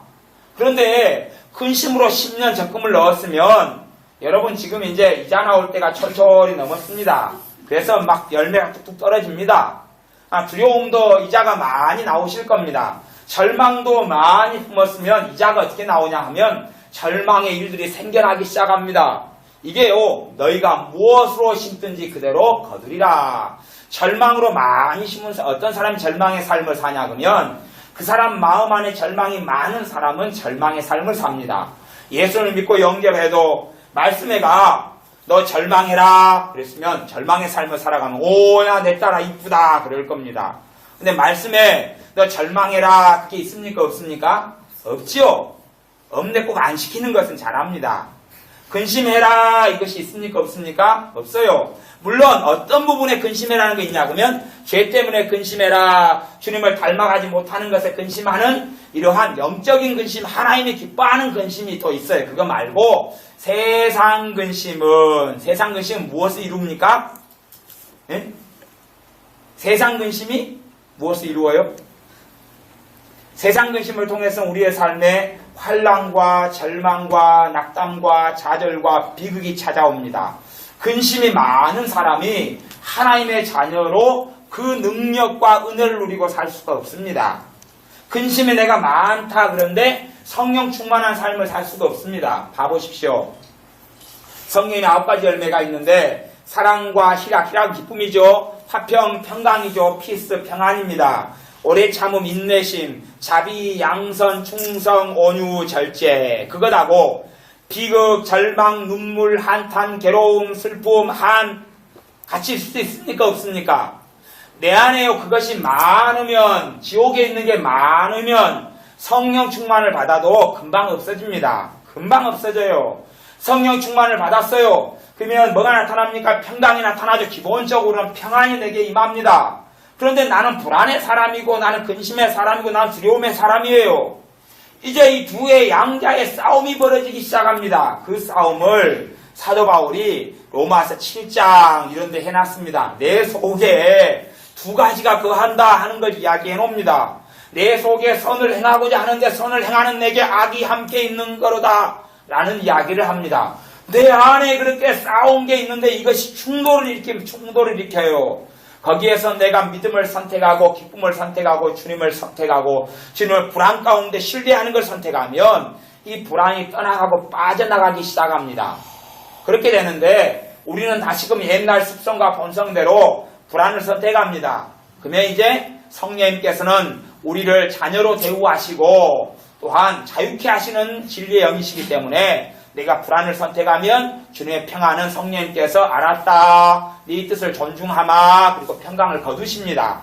그러니까 여러분이 꼭 그렇게 기도 안 하셔야 됩니다. 주님 왜 내게 평안을 안 줍니까? 주의 평강을 내게 거두지 마옵소서 그러는데 그게 아니라 여러분이 주님 평강 가져가십시오 그런 겁니다. 사실은 그래서 평강이 없어지는 것이니까 절대 그렇게 하시면 안 됩니다. 그래서 여러분 안에 좋지 않은 많이 쌓아왔던 것을 처리하는 방법을 성경에서 이야기합니다. 그래서 대부분의 신자들은 데살로니가전서 5장 16절, 17절, 18절 말씀을 다 듣습니다. 항상 기뻐하라, 범사에 감사하라, 쉬지 말고 기도하라, 범사에 감사하라. 쉬지 말고 기도하라는 좀 어려우니까 그거 이제 내버려두고, 좀 어려우니까 내비두고, 항상 기뻐하라, 쉬지 말고 범사에 감사하라. 두 가지가 이제 하나님 뜻이죠. 쉬지 말고 기도하다도 하나님 뜻인데 그건 이제 좀 제껴두고, 항상 기뻐하라. 항상 기뻐하라. 그러면 아침에 일어났던데 애가 학교 가기 싫어해요. 아침에 일어나기 싫어해요. 막 깨워요. 애야 일어나라. 시간이 벌써 7시 반이 됐다. 학교 갈 시간이다. 기뻐요? 안 기뻐요? 안 기뻐죠. 엄마 왜 반찬이 이거밖에 없어? 왜 김치하고 국밖에 안 줘? 기뻐요? 안 기뻐요? 안 기쁘죠. 남편이 아이고 나 빨리 때려치워야 되는데 일하기 싫다. 정말 싫다. 그럼 기뻐요? 안 기뻐요? 안 기쁘죠. 또 딸이 학교에 전화 와가지고 엄마 친구들이 이런 이야기를 나한테 해요. 그럼 기뻐요? 안 기뻐요? 안 기뻐요. 우라통이 치밀죠. 애가 공부 안 하고 오락하고 놀고 있어요. 기뻐요? 안 기뻐요? 우라통이 치밀어 오르지요. 대부분의 우리 인생에 사는 것은 기쁜 일이 없습니다. 별로. 그런데 하나님이 왜 그걸 모르시겠냐 그것이에요. 기뻐하라는 명령은 하나님 때문이 아니라 우리 때문에 주신 것입니다. 근데 이것이 정말 놀라운 이유는 믿음으로 기뻐하기 시작할 때 청소가 되기 시작하는 것이에요. 대신 내 안에 기쁨에 믿음으로 기뻐하는 것, 진리의 영이 성령의 역사가 내가 거부하면 거부할수록 거부한다는 이야기는 근심을 선택하고 절망을 선택하고 두려움을 선택하고 슬픔을 선택하고 좌절을 선택하고 우울함을 선택하고 그러면 그럴수록 성령의 역사가 약해져 가기 시작하고 소멸해 가기 시작하는데 그렇게 될수록 내 안에 기쁨이 없고 기쁨과 나하고 잘 맞지를 않습니다. 그러면 이제 내가 기뻐할 때에 성령님의 기쁨이 내게 나타나고 임하기 시작합니다. 내가 믿음으로 기뻐할 때 성령님의 기쁨이 임하기 시작합니다. 그런데 믿음으로 기뻐하는 것은 은혜이면서도 대가를 치루어야 됩니다. 대가를 치르는 게 뭡니까? 믿음으로 기뻐하는 것이 쉽다, 어렵다고요? 어렵다 하는 거예요. 어렵다. 어려운 것을 갖다 계속 해야 되기 때문에. 하지만 그것은요, 어렵더라도 다 할 수 있는 겁니다. 어렵더라도 아무도 못한다 이 핑계 댈 수는 없습니다. 어렵더라도 다 할 수 있는 것이 믿음으로 기뻐하는 것입니다. 내가 온갖 세기를 많이 받아들였으면 더 어렵고 설거지감이 1개 있는 사람하고 1000개 있는 사람이 있습니다. 1000개 설거지하는 사람은 어렵지요. 어렵지만 할 수 있습니까? 못합니까? 할 수 있죠. 그거 못한다고 하면 거짓말이지요. 제가 옛날에 설거지할 때 저는 그릇 한 200개씩 설거지했습니다. 제가 어디에 더불어 사는 관계로 주중에 한 번은 몇백 개씩 그릇을 설거지하는 일을 했습니다. 그러니까 뭐 설거지 할 때 되면은 하여튼 열심히 했죠. 근데 몇 번 할 때는 그렇게 어려워요. 어려운데 한참 많이 하면 그냥 설거지 쉽습니다. 그래서 제가 설거지 잘합니다. 빨리 하고 잘합니다. 설거지 못하는 아줌마들이 많이 있는데 어쨌든 간에 그래서 나하고 코드가 안 맞으면 어려워요. 하지만 그것은 내가 대가를 지불하고 치르는 것입니다. 대가라는 것이 특이하고 헌금을 내고 돈을 내고 누구는 작정 금식을 딱 3일 하고 그러면 대가를 지불한다 그러는데 솔직한 이야기로 금식기도 3일 하나 안 하나 차이도 없습니다. 무슨 차이가 얼마나 있는 줄 압니까? 금식은 주님과 더 가까워지기 위해서 하는 것이 금식을 통하여 무슨 결과를 얻는다. 그런 건 거의 없습니다. 별로 없어요. 그러니까 금식을 통해서나 작정기도를 통해서 열매를 많이 거두긴 하지만 거꾸로 훨씬 많은 숫자가 열매를 못 거둡니다. 그러니 그런 것을 대가를 치른다고 하지 말고 하나님 말씀에 순종하는 것이 대가라는 것을 아셔야 됩니다. 그런데 어떤 건 더 어렵고 어떤 사람에겐 더 쉽습니다. 내 안에 온갖 쓰레기가 많은 사람일수록 믿음으로 기뻐하는 것이 어려워요. 그래서 그것이 내 안에 들어가면서 밀어내게 하는 것입니다. 밀어내게 하는 것이에요. 꼭 안 좋은 걸 먹으면은 잔뜩 음식을 먹어버리지 않습니까? 아니면 목에 가시가 걸렸으면 김치를 삼키든지 벨리를 해가지고 밀어내기를 하든지 어쨌든 그렇게 해서 내 안 좋은 것을 좋은 것을 먹고 받아들이는데 좋은 게 뭡니까? 하나님의 말씀입니다.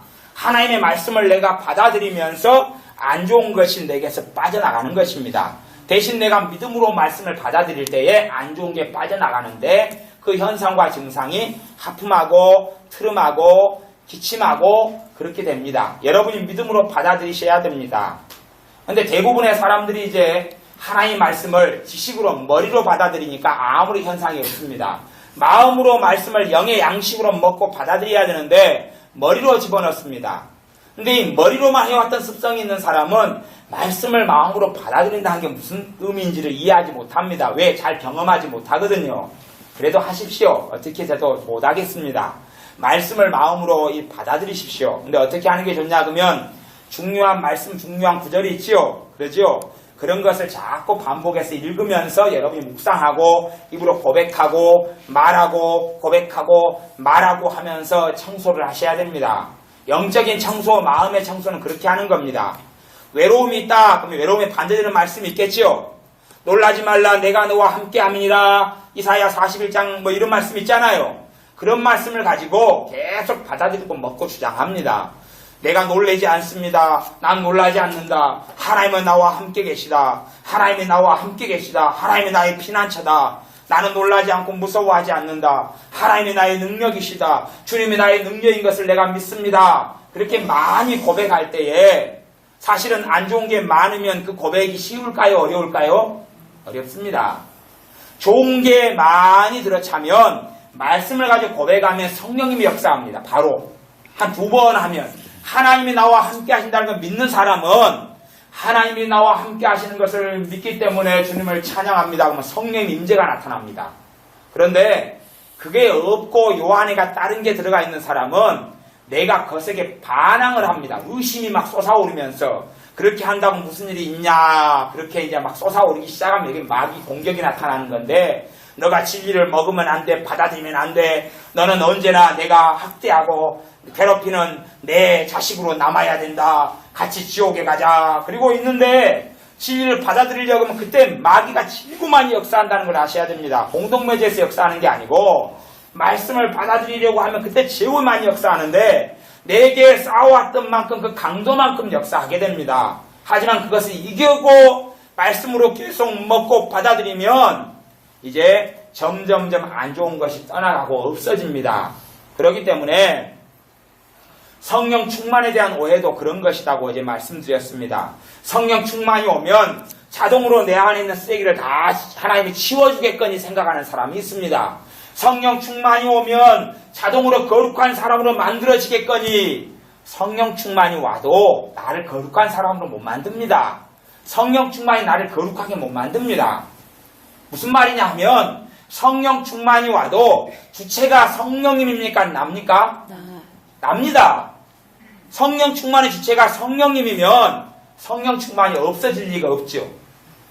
성령 충만의 주체가 성령님이면 나는 하나님의 주체가 나기 때문에 성령 충만 오래 가기도 하고 짧게 가기도 하고 약하기도 하고 강하기도 하고 그렇게 되는 것입니다.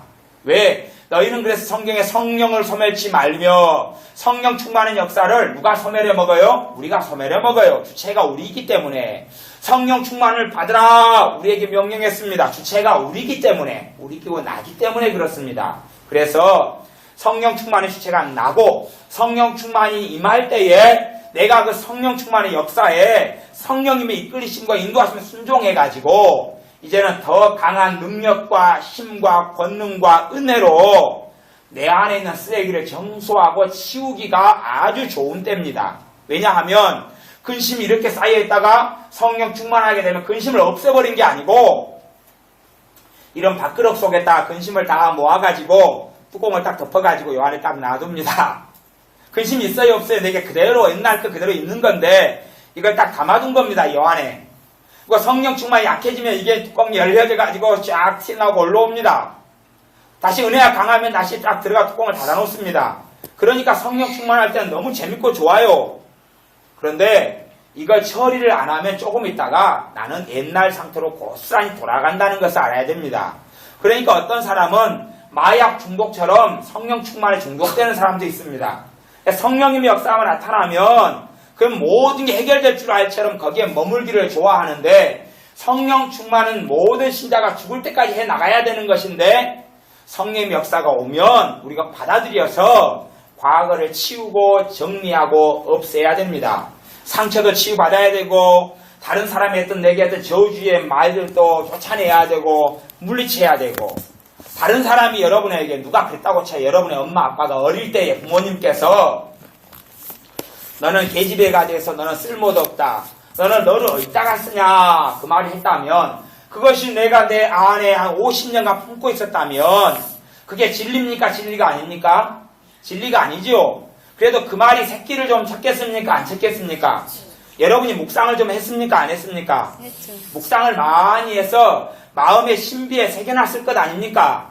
그래서 그걸로 인해서 가시와 엉겅퀴가 많이 맺혔을 것 아닙니까? 그러니 그 말을 치우고 뽑아버리는데 좀 어렵겠지요. 그래도 하나님의 말씀에서 너희는 왕같은 제사장이다. 그렇게 베드로 전서 2장에서 말씀했으면 2장 9절에 그 말씀을 가지고 이것을 바꾸어야 됩니다. 치우고 바꾸어야 됩니다. 이건 우리의 몫이 되어지지 성령님께서 알아서 새겨주는 게 아니라 성령님께서 내 육체의 신비의 영의 마음의 말씀을 기록해 주셔도 내가 기록하도록 환영하고 원하고 받아들이고 수용할 때 성령님께서 그렇게 해주시는 것입니다.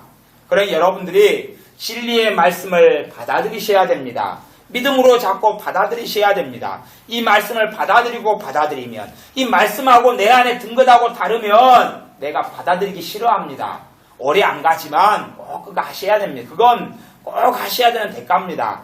그렇게 내 안에 진리가 아닌 것과 멀어져 있는 다른 것들이 비진리지요. 부모가 한 말, 세상이 한 말, 내가 겪었던 상처가 한 말, 내 했던 경험이 한 말, 약간 더러운 귀신이 내 생각 속에 집어넣어서 내게 뿌리내린 말, 친구가 내게 한 말, 친구가 성령의 역사를 이야기한 게 아니잖아요. 부모가 성령의 역사를 이야기한 게 아니지 않습니까? 그런 걸 받아들인 것들이 내 안에 쌓여 있으면 이걸 변화시키지 않고는 내가 주님의 사람, 주님을 닮은 사람, 은혜 충만한 사람으로는 계속하여 살아갈 수가 없습니다. 그렇기 때문에 그래서 로마서 12장 2절 말씀에는 너희가 마음의 변화를 받으라 그 말이에요. 변화를 받으라는 이야기는 내 안에가 이 안에 옛사람, 옛본성, 옛날의 감정, 옛날의 정신, 정서, 체험, 경험 등등의 것이 많이 있지 않습니까? 이것을 진리의 말씀으로 치우고 없애는 것입니다. 그래서 요한복음 8장 32절에 진리를 알지니 진리가 너희를 자유케 하리라. 진리의 성령님께서 역사하셔서 하나님의 말씀을 알아가면 알아갈수록 자유가 오는 것입니다. 자유가 와요. 어떤 사람이 신앙생활을 합니다. 교회 다니면 다닐수록 왜 이리 해야 될 일이 많아요? 왜 이리 힘들어요? 그 사람은 사실은 종교적인 생활을 하는 것이지 성령님의 역사 속에서 신앙생활을 하지 않기 때문에 그렇습니다. 종교적으로 살아가면 짐이 더 많아질 수밖에 없습니다. 능력은 없고 힘은 없는데 해라는 것도 많지요. 하지 말라는 것도 많지요. 그러니 미치고 환장하고 홀딱 뛸 일밖에 없습니다. 그런데 내 안에 있는 짐은 그대로 짊어지고 있고 외부적인 짐도 그대로 짊어져야 되고 그러니 어렵고 고통스럽고 힘듭니다. 그런데 우리는 성령님의 도우심을 통해서 내 안에 있는 것을 치우고 처리하고 없앨 수가 있습니다. 하나님의 가장 큰 은혜가 뭡니까? 그분의 말씀을 우리에게 주신 것입니다. 말씀 대신 우리 주 예수님께서 이 땅에 오신 것이고 더불어서 하나님의 말씀을 하나님의 자녀인 우리들에게 선물로 주신 것입니다. 그렇기 때문에 이 말씀을 여러분이 믿음으로 받아들이셔야 됩니다. 자, 봐보세요. 어린아이는 젖을 먹지요. 젖을 먹는 자마다 의의 말씀을 경험하지 못한 자요. 하지만 어린아이 믿음의 신자, 초신자가 자라나려면 젖을 먹어야지 자라납니다. 그건 당연한 것입니다. 그래서 우리에게 어떤 부족한 부분이 있고 내 안에 많은 안 좋은 게 쌓여 있다면 내가 젖 먹을 때 젖을 못 먹은 부분이 꼭 있다는 것을 아셔야 됩니다. 젖의 말씀들이 있어요. 그 말씀들을 가지고 충분히 나를 먹이셔야 됩니다. 다시 이야기하면 그런 말씀들은 어떤 것이냐 그러면 성경을 읽다 보면 내게 참 이 말씀이 좋아요. 내 마음을 기쁘게 하고 즐겁게 해요. 그런 말씀들을 새기셔야 됩니다. 새기셔야 돼. 내 마음에 자꾸 받아들이셔야 됩니다. 받아들이셔야 돼. 계속 받아들이고 새기셔야 됩니다. 그렇게 될 때 이제 내가 주님을 의지하고 더 깊은 주님을 사랑할 수 있는 사람이 됩니다. 그 다음에야 이렇게 해라 그럼 할 수가 있어요. 1살짜리 어린아이에게 엄마 신부름 갔다 와라 콩나물 사와라 1살 먹은 아이가 콩나물 사옵니까? 못 사옵니까? 못 사오지요. 그 상태는 못 사옵니다. 하나님의 말씀이 있어도 내가 아직 믿음이 안 되고 그 성령의 역사가 그런 역사가 없고 내가 능력이 안 되는데 그걸 해라 그러면 할 수가 없는 것입니다. 그런 것처럼 나를 성장시켜야 되는데 성장시키는 하나님의 말씀을 내가 받아들이고 먹여야 되는데 묵상이고 암송이고 암기인데 기본적인 태도는 큰 소리로 소리내어 말씀을 읽는 것이 읽으면서 마음으로는 받아들이려고 애를 쓰십시오. 말씀을 마음으로 먹는다. 마음으로 말씀을 받아들인다. 그렇게 하면서 말씀을 들으셔야 됩니다. 마음으로 말씀을 받아들인다. 그러면 성경을 소리내어 읽으셔야 됩니다. 영접하는 자고 그 이름을 믿는 자들에게는 하나님의 자녀가 된 권세를 주셨으니 이는 혈통으로나 육정으로나 나지 아니하고 하나님께로서 난 자들이니라. 그러면 그 요한복음 1장 말씀이 내가 누구에게서 태어났다 그럽니까? 하나님에게서 태어났다 그랬지요. 그러면 내가 소중하고 가치가 있잖아요. 난 귀할 수밖에 없습니다. 예수님의 피를 통하여 그분의 십자가와 대속을 통하여 하나님으로부터 태어났으니까. 그 말씀을 계속하여 읽고 받아들이면 무가치함이 떠나게 됩니다. 내가 가치가 없어. 쓸모가 없어. 나는 막 군더더기야. 나는 하녀야. 하인이야. 하는 것이 떠나게 됩니다. 그걸 점점 빠져나가야 되는 것이에요. 하녀 사상을 가지고는 하녀밖에는 못 사는 것입니다. 한 아버지에게 두 아들이 있었습니다. 큰아들과 둘째 아들. 탕자 이야기 잘 아시잖아요. 둘째 아들 집 나갔다가 돌아왔지요. 큰아들이 집에 잔치 소리를 듣고 아버지에게 이야기합니다. 아버지, 내가 아버지에게 있어 아버지가 시키는 걸 다 했는데 나한테는 왜 염소 새끼 한 마리 줘가지고 친구들로 더불어 잔치하게 못했습니까? 그러니까 아버지가 하시는 이야기가 애야 다 내 것이 너 것이로 돼. 왜 너가 그걸 먹고 마시지 않았느냐? 그러는 것입니다. 큰아들의 착각 속에 살아가는 것이죠. 큰아들은 착각 속에 살아가는 것입니다. 그런 것처럼 우리가 큰아들 같은 삶을 얼마든지 살 수가 있습니다. 큰아들 같은 착각 속에 누리지 못하고 얻지 못하고 살아갈 수 있어요. 그것을 운명주의적인 어떤 성경 해석으로 하나님 왜 안 줍니까? 왜 사랑이 부족합니까? 그러면 정신 나간 소리가 됩니다. 하나님의 나라 천국은 침노하는 자가 빼앗느니라. 가진 자는 더 가지게 되고 없는 자는 있는 것도 빼앗기리라 하는 것이 우리 주 예수님의 말씀입니다. 그렇기 때문에 여러분이 믿음을 통하여 하나님의 말씀을 여러분의 것을 삼으십시오. 내 말씀이라고 주장하십시오. 내 것이라고 주장하고 말씀을 취하십시오. 말씀을 취하시고 받아들이고 먹고 마음으로 받아들이십시오. 성경을 공부하라는 이야기가 아닙니다. 성경 공부는 꼭 필요하지만 공부가 필요한 부분이 있어요. 저는 지금 공부 이야기를 하는 게 아니고 말씀이 이해되지 않고 알지 못하는 것은 공부를 좀 해야 됩니다. 근데 그거 말고 어린아이는 공부를 하는 게 아닙니다. 1살, 2살, 3살은 공부를 안 합니다. 공부를 안 하고 놀이를 하지요. 그리고 어떤 것을 사실은 공부를 안 하면서 배우냐 그러면 이렇게 생긴 잘생긴 아저씨가 내 아빠구나. 이렇게 생긴 예쁜 엄마가 내 엄마구나 하는 것을 엄마와 아빠와 시간을 보내면서 그걸 배웁니다. 그러지요?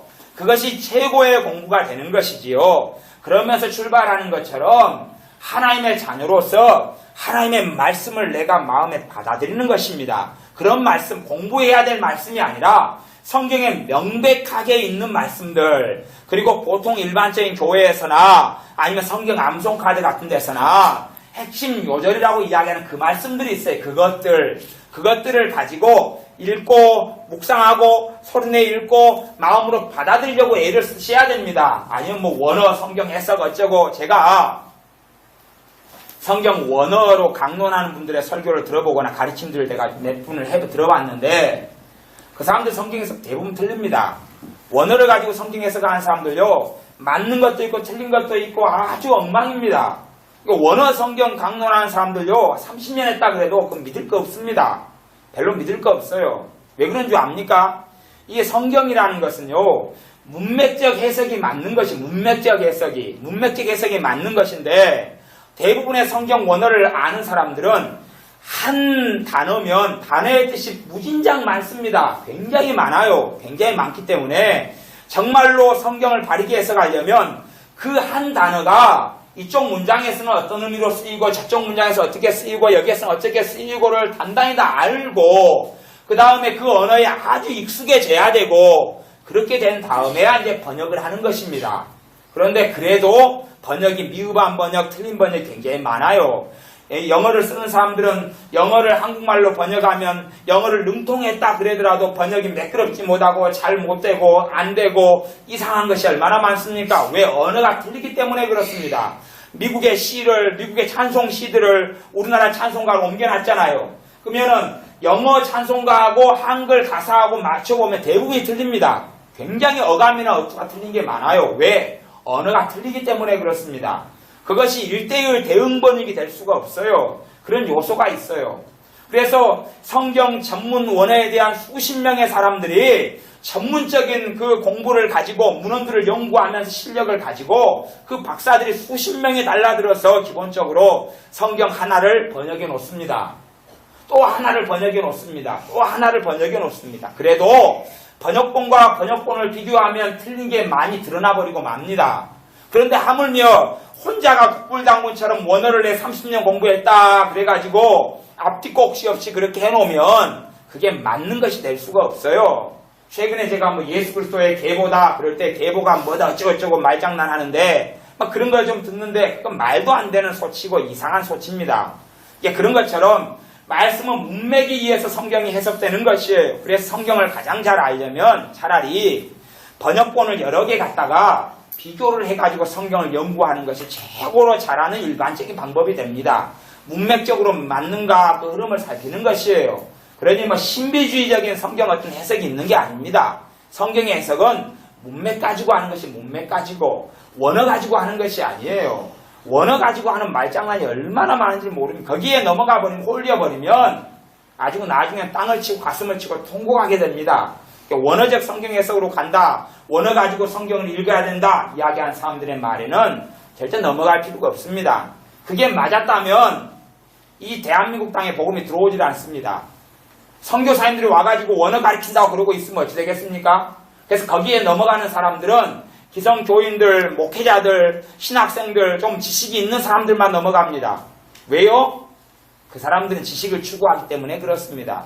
주님을 추구하는 사람이면 성경을 읽고 보면 성령의 역사를 통해서 내가 무엇을 먹어야 될지를 압니다. 그러니 여러분들이 말씀을 읽는데 말씀이 여러분을 정죄하는 말씀들을 일단 내려놓으세요. 말씀이 정죄하는 말씀은 내려놓고 정죄하는 말씀이라는 혈기가 많은 사람이 성내지 말라 보면은 정죄를 받지요. 그러죠? 그런 것 어차피 성내는 것은 죄입니다. 회개를 해야 돼요. 회개를 해야 되는데 쉽게 고쳐지지 않는 부분이죠. 정죄를 받지 마시고 오히려 봐보세요. 내 안에가 지금 뭐가 쌓였어요? 성질과 분노가 쌓여있을 것 아닙니까?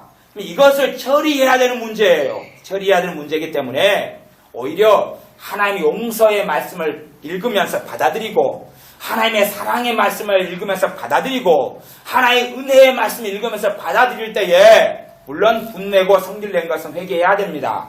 그러면서 받아들일 때 이 분노가 빠져나가고 없어지는 것이지 그냥 분노를 뜯어고치려고 해봐야 내 안에 이까지 분노가 목까지 쌓여있는데 분노를 안 해야지 작심해봐야 그게 어떻게 지켜지겠느냐 그 말입니다. 서러움이 목까지 쌓여있으면 서러워하지 않다가도 드라마 봤는데 드라마 여자 주인공이 시어머니한테 구박받고 서러움이 닥치면 서러움이 샘솟듯 펑펑펑 솟아납니다. 서러움이 폭파되고 나오지요. 그러다가 또 누가 또 서러워하는 일을 시어머니가 주면 또 서러움이 솟아나지 않습니까?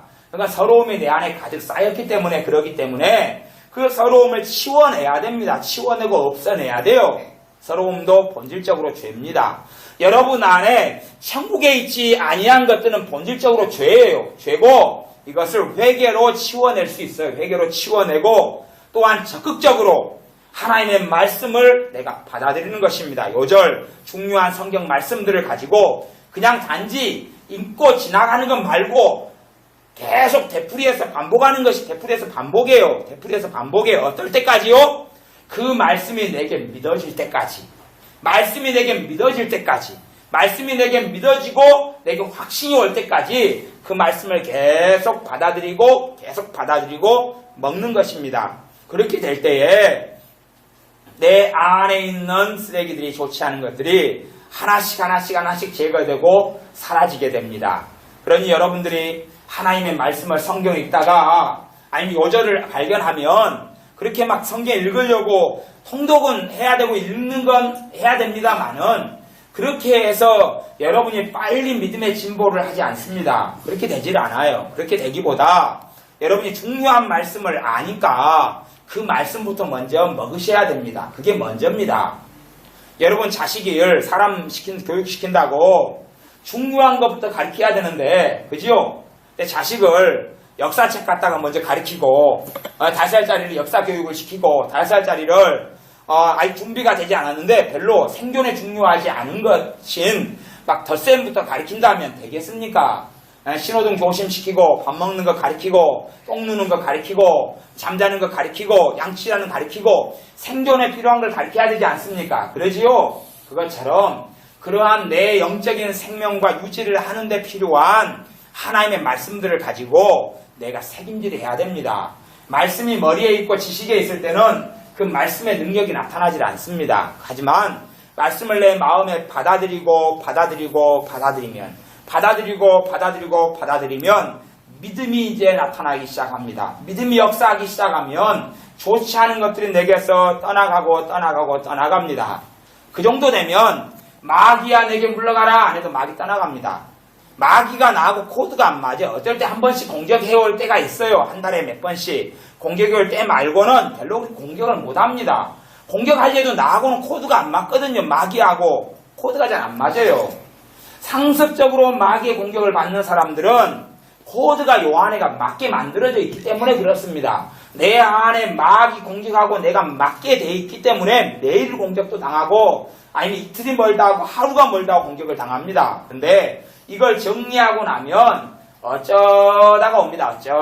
어쩌다가 한 번씩 일어나요. 근데 그 정도는 이제 믿는 사람이 당연히 싸워야 될 이런 고난에 속합니다. 하지만 싸우지 않아야 될 고난을 당하면서 왜 주님 고난 주시냐? 그러면 절대 안 됩니다. 그래서 여러분 안에 주님하고 코드를 맞춰놔야 됩니다. 주님하고 맞춰놔야 돼요. 주님하고 맞춘다는 이야기는 성령님이 9가지 열매는 여러분의 것입니다.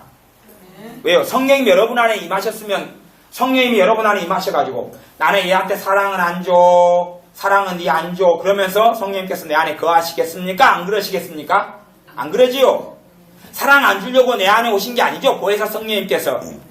사랑이신 주님께서 성령님을 통해 우리에게 내주하시는데 주님이 너에게 사랑을 안 줘. 그리고 우리 안에 있지 않지요. 주님의 사랑이 우리에게 임하는 것은 간단합니다. 내가 받아들이면 됩니다. 부어지고 있습니다. 대신 내가 받아들이면 그 사랑이 내게 계속 오기 시작합니다. 주님의 사랑이.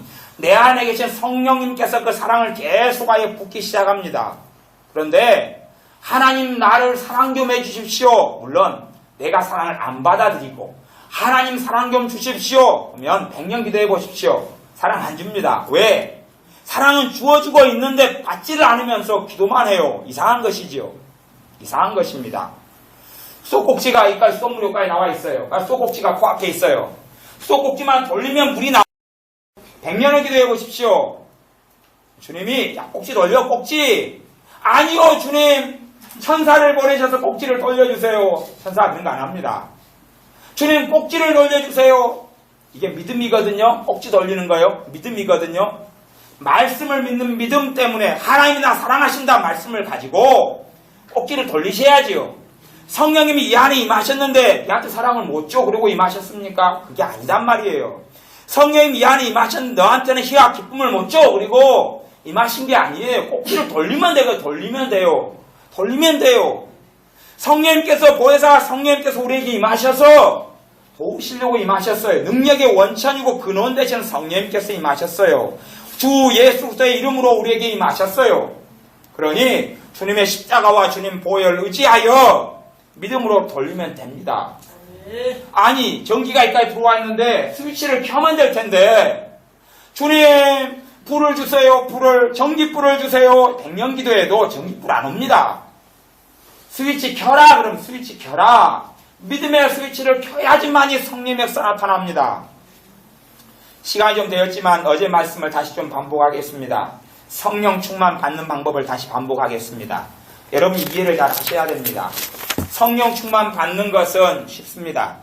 어렵다 가르친 것은 체험이 어려운 것이고 사실은 성령 충만 받는 성경의 원리를 모르기 때문에 어려운 것이니까 쉽습니다. 방법은 간단합니다. 성령 충만 주시려고 성령이 오셨습니다. 그 이해되십니까? 믿어지십니까? 성령 안 충만 주시려고 오셨겠습니까? 충만 주시려고 오셨습니다. 그래서 에베소 5장 18절에 성령 충만을 뭐하라? 받으라! 받으라 그랬어요. 받으라. 그러니까 내가 뭐 하면 돼? 받으면 되지요. 받으면 돼요. 근데 그럼 어떻게 받아요? 당연히 쉽죠. 믿음으로 받지요. 성령 충만을 내게 주신다는 믿음으로 받는 거지요. 성령 충만을 내게 주심을 내가 믿습니다. 성령 충만을 내게 성령 충만케 하심을 믿습니다. 이렇게 믿음으로 받아야 돼요. 믿음으로 받아야 돼요. 믿음으로 받고 이제 믿었으면 행동에 옮겨야 됩니다. 행동에 옮겨야 돼요. 무슨 말이냐 그러면 성령 충만의 어떤 사람에게 열매가 기쁨이라면 그 사람은 기뻐하기 시작해야 됩니다. 그때 이제 충만이 임한 충만이 나타나기 시작합니다. 표출되기 시작해요. 어떤 사람은 성령 역사하면 기도 생활을 주로 많이 했다 그러면 성령 충만이 임한 걸 믿고 기도 생활을 해야 돼요. 기도를 해야 돼요. 그럴 때 이제 성령 충만이 역사하고 드러나고 나타납니다. 그래서 믿음 다음에 그 행함이 나타날 때에 그 다음에 성령 충만이 탁 드러나는 것이에요. 근데 행하지는 않고 성령 충만을 주십시오 우리 가만히 있어요. 그러면 사실은 성령 충만이 임하였는데 전혀 나타나질 않습니다. 그리고 다시 임하였던 게 너 기도에는 응답했다 그리고 사라집니다. 다시 나중에 성령 충만 주십시오 그러면 이까지 나타났어요. 근데 스위치를 안 켜는 거예요. 믿음으로 받았는데 이제 뚜껑을 열어야 돼요. 아니면 쏙 꼭지를 돌려야 되는데 돌리질 않아요. 여러분이 그걸 잘 이해하셔야, 한 번 들어가면 사실 잘 이해를, 이 간단한 이야기고 원리인데도 잘 모르셔요. 아셔야 됩니다. 성령 충만은 내 의로움으로 받지 않습니다. 내가 기도 생활을 많이 했기 때문에 성령 충만 못 받습니다. 내가 거룩하게 살고 봉사했고 헌금 많이 했기 때문에 성령 충만 못 받습니다. 못 받습니다. 성령 충만 받는 100% 이유는 주님 때문에 받습니다. 주님의 사랑 때문에, 십자가 때문에, 주님의 보혈 때문에, 주님의 대속 때문에 성령 충만 받습니다. 그렇기 때문에 성령 충만은 예수님을 믿는 믿음으로 받는 것입니다. 예수님을 믿는 믿음으로 구원받고 예수님을 믿는 믿음으로 성령 충만을 받습니다. 예수님을 믿는 믿음으로 성령 충만 받습니다. 그러므로 주님께서 나를 성령 충만케 하신다. 성령님께서 나를 충만케 하신다는 것을 믿음으로 받아들이셔야 됩니다. 원리는 똑같습니다. 여러분이 최소한은 그런 경험을 해보셨으면 좋겠습니다. 주님께서 지난달 집회 때 그런 말씀 잠깐 했지요. 내가 너희에게 평안을 주노라 주님이 말씀했습니다. 평안을 주님이 주고 계십니까? 안 주고 계십니까? 주고 계시죠? 그럼 내가 믿음으로 받아들이면 평안이 나타나기 시작합니다. 불안했고 두근두근했고 두려워했던 것이, 그것은 좀 평안이 와서 눌러버리죠. 없애는 게 아니라 눌러버립니다. 그러면서 평안이 나타나기 시작합니다. 받아들이니까. 왜? 불안은 죄거든요. 불안은 죄거든요. 절망은 죄거든요. 탄식은 죄거든요. 평안이 내가 받아들이면 오기 시작합니다. 그것처럼 성령 충만도 같은 원리입니다. 하나님 나를 사랑해 주십시오 아니고 사랑을 받아들이면 됩니다. 하나님이 나를 사랑한다는 말씀을 내가 주장하고 말하고 고백하고 받아들이면 됩니다. 그러는데 어떤 사람은 시간이 걸려요. 왜 시간이 걸리느냐? 아까 이야기했잖아요. 내 안에 쌓아둔 것이 그거랑 코드가 다르기 때문에 시간이 걸려요. 시간이 걸리고 내 안에가 목까지 쌓여가지고 빈 틈이 요거밖에 없어요. 그러면 사랑을 받아들여도 사랑이 얼만큼밖에 못 들어가요? 요만큼. 손톱만큼밖에 못 들어가니까 표시가 나요? 안 나요? 안 나지요? 더 많이 비워낼수록 더 많이 받을 수가 있습니다. 더 많이 비워낼수록 더 많이 받을 수가 있어요. 절망을 가득히 채워놓고 주님 소망을 부어주십시오. 믿음, 소망, 사랑을 부어주시는 분이 주님이신데 소망이 내 안에 채워지지가 않습니다. 절망부터 비워내고 토해내고 회개하고 주님을 신뢰합니다. 믿습니다. 고백하고 회개할 때에 비워지고 소망을 집어넣고 받아들이고 기쁨을 받아들일 수 있는 자리가 있는 것입니다. 여러분이 안에 속을 청소하시기 바랍니다. 그래야지 믿음이 성장하고 주님을 닮아갑니다. 내가 살아왔던 것 그대로 쌓고는 주님과 함께 살아가고 동행할 수가 없습니다. 성령 충만이 왔을 때 은혜로 성령 충만도 믿음으로 받아들이시고, 너희가 성령을 받은 것은 행함으로냐 믿음으로냐, 너희가 믿음으로 시작하였다가 율법의 행위로 마치겠느냐. 우리의 의로 성령 충만 받지 않습니다. 그건 다른 복음이고 가짜 복음입니다. 기도 생활로 성령 충만 받지 않습니다. 금식으로 성령 충만 받는 게 아닙니다. 헌신으로 받는 게 아닙니다.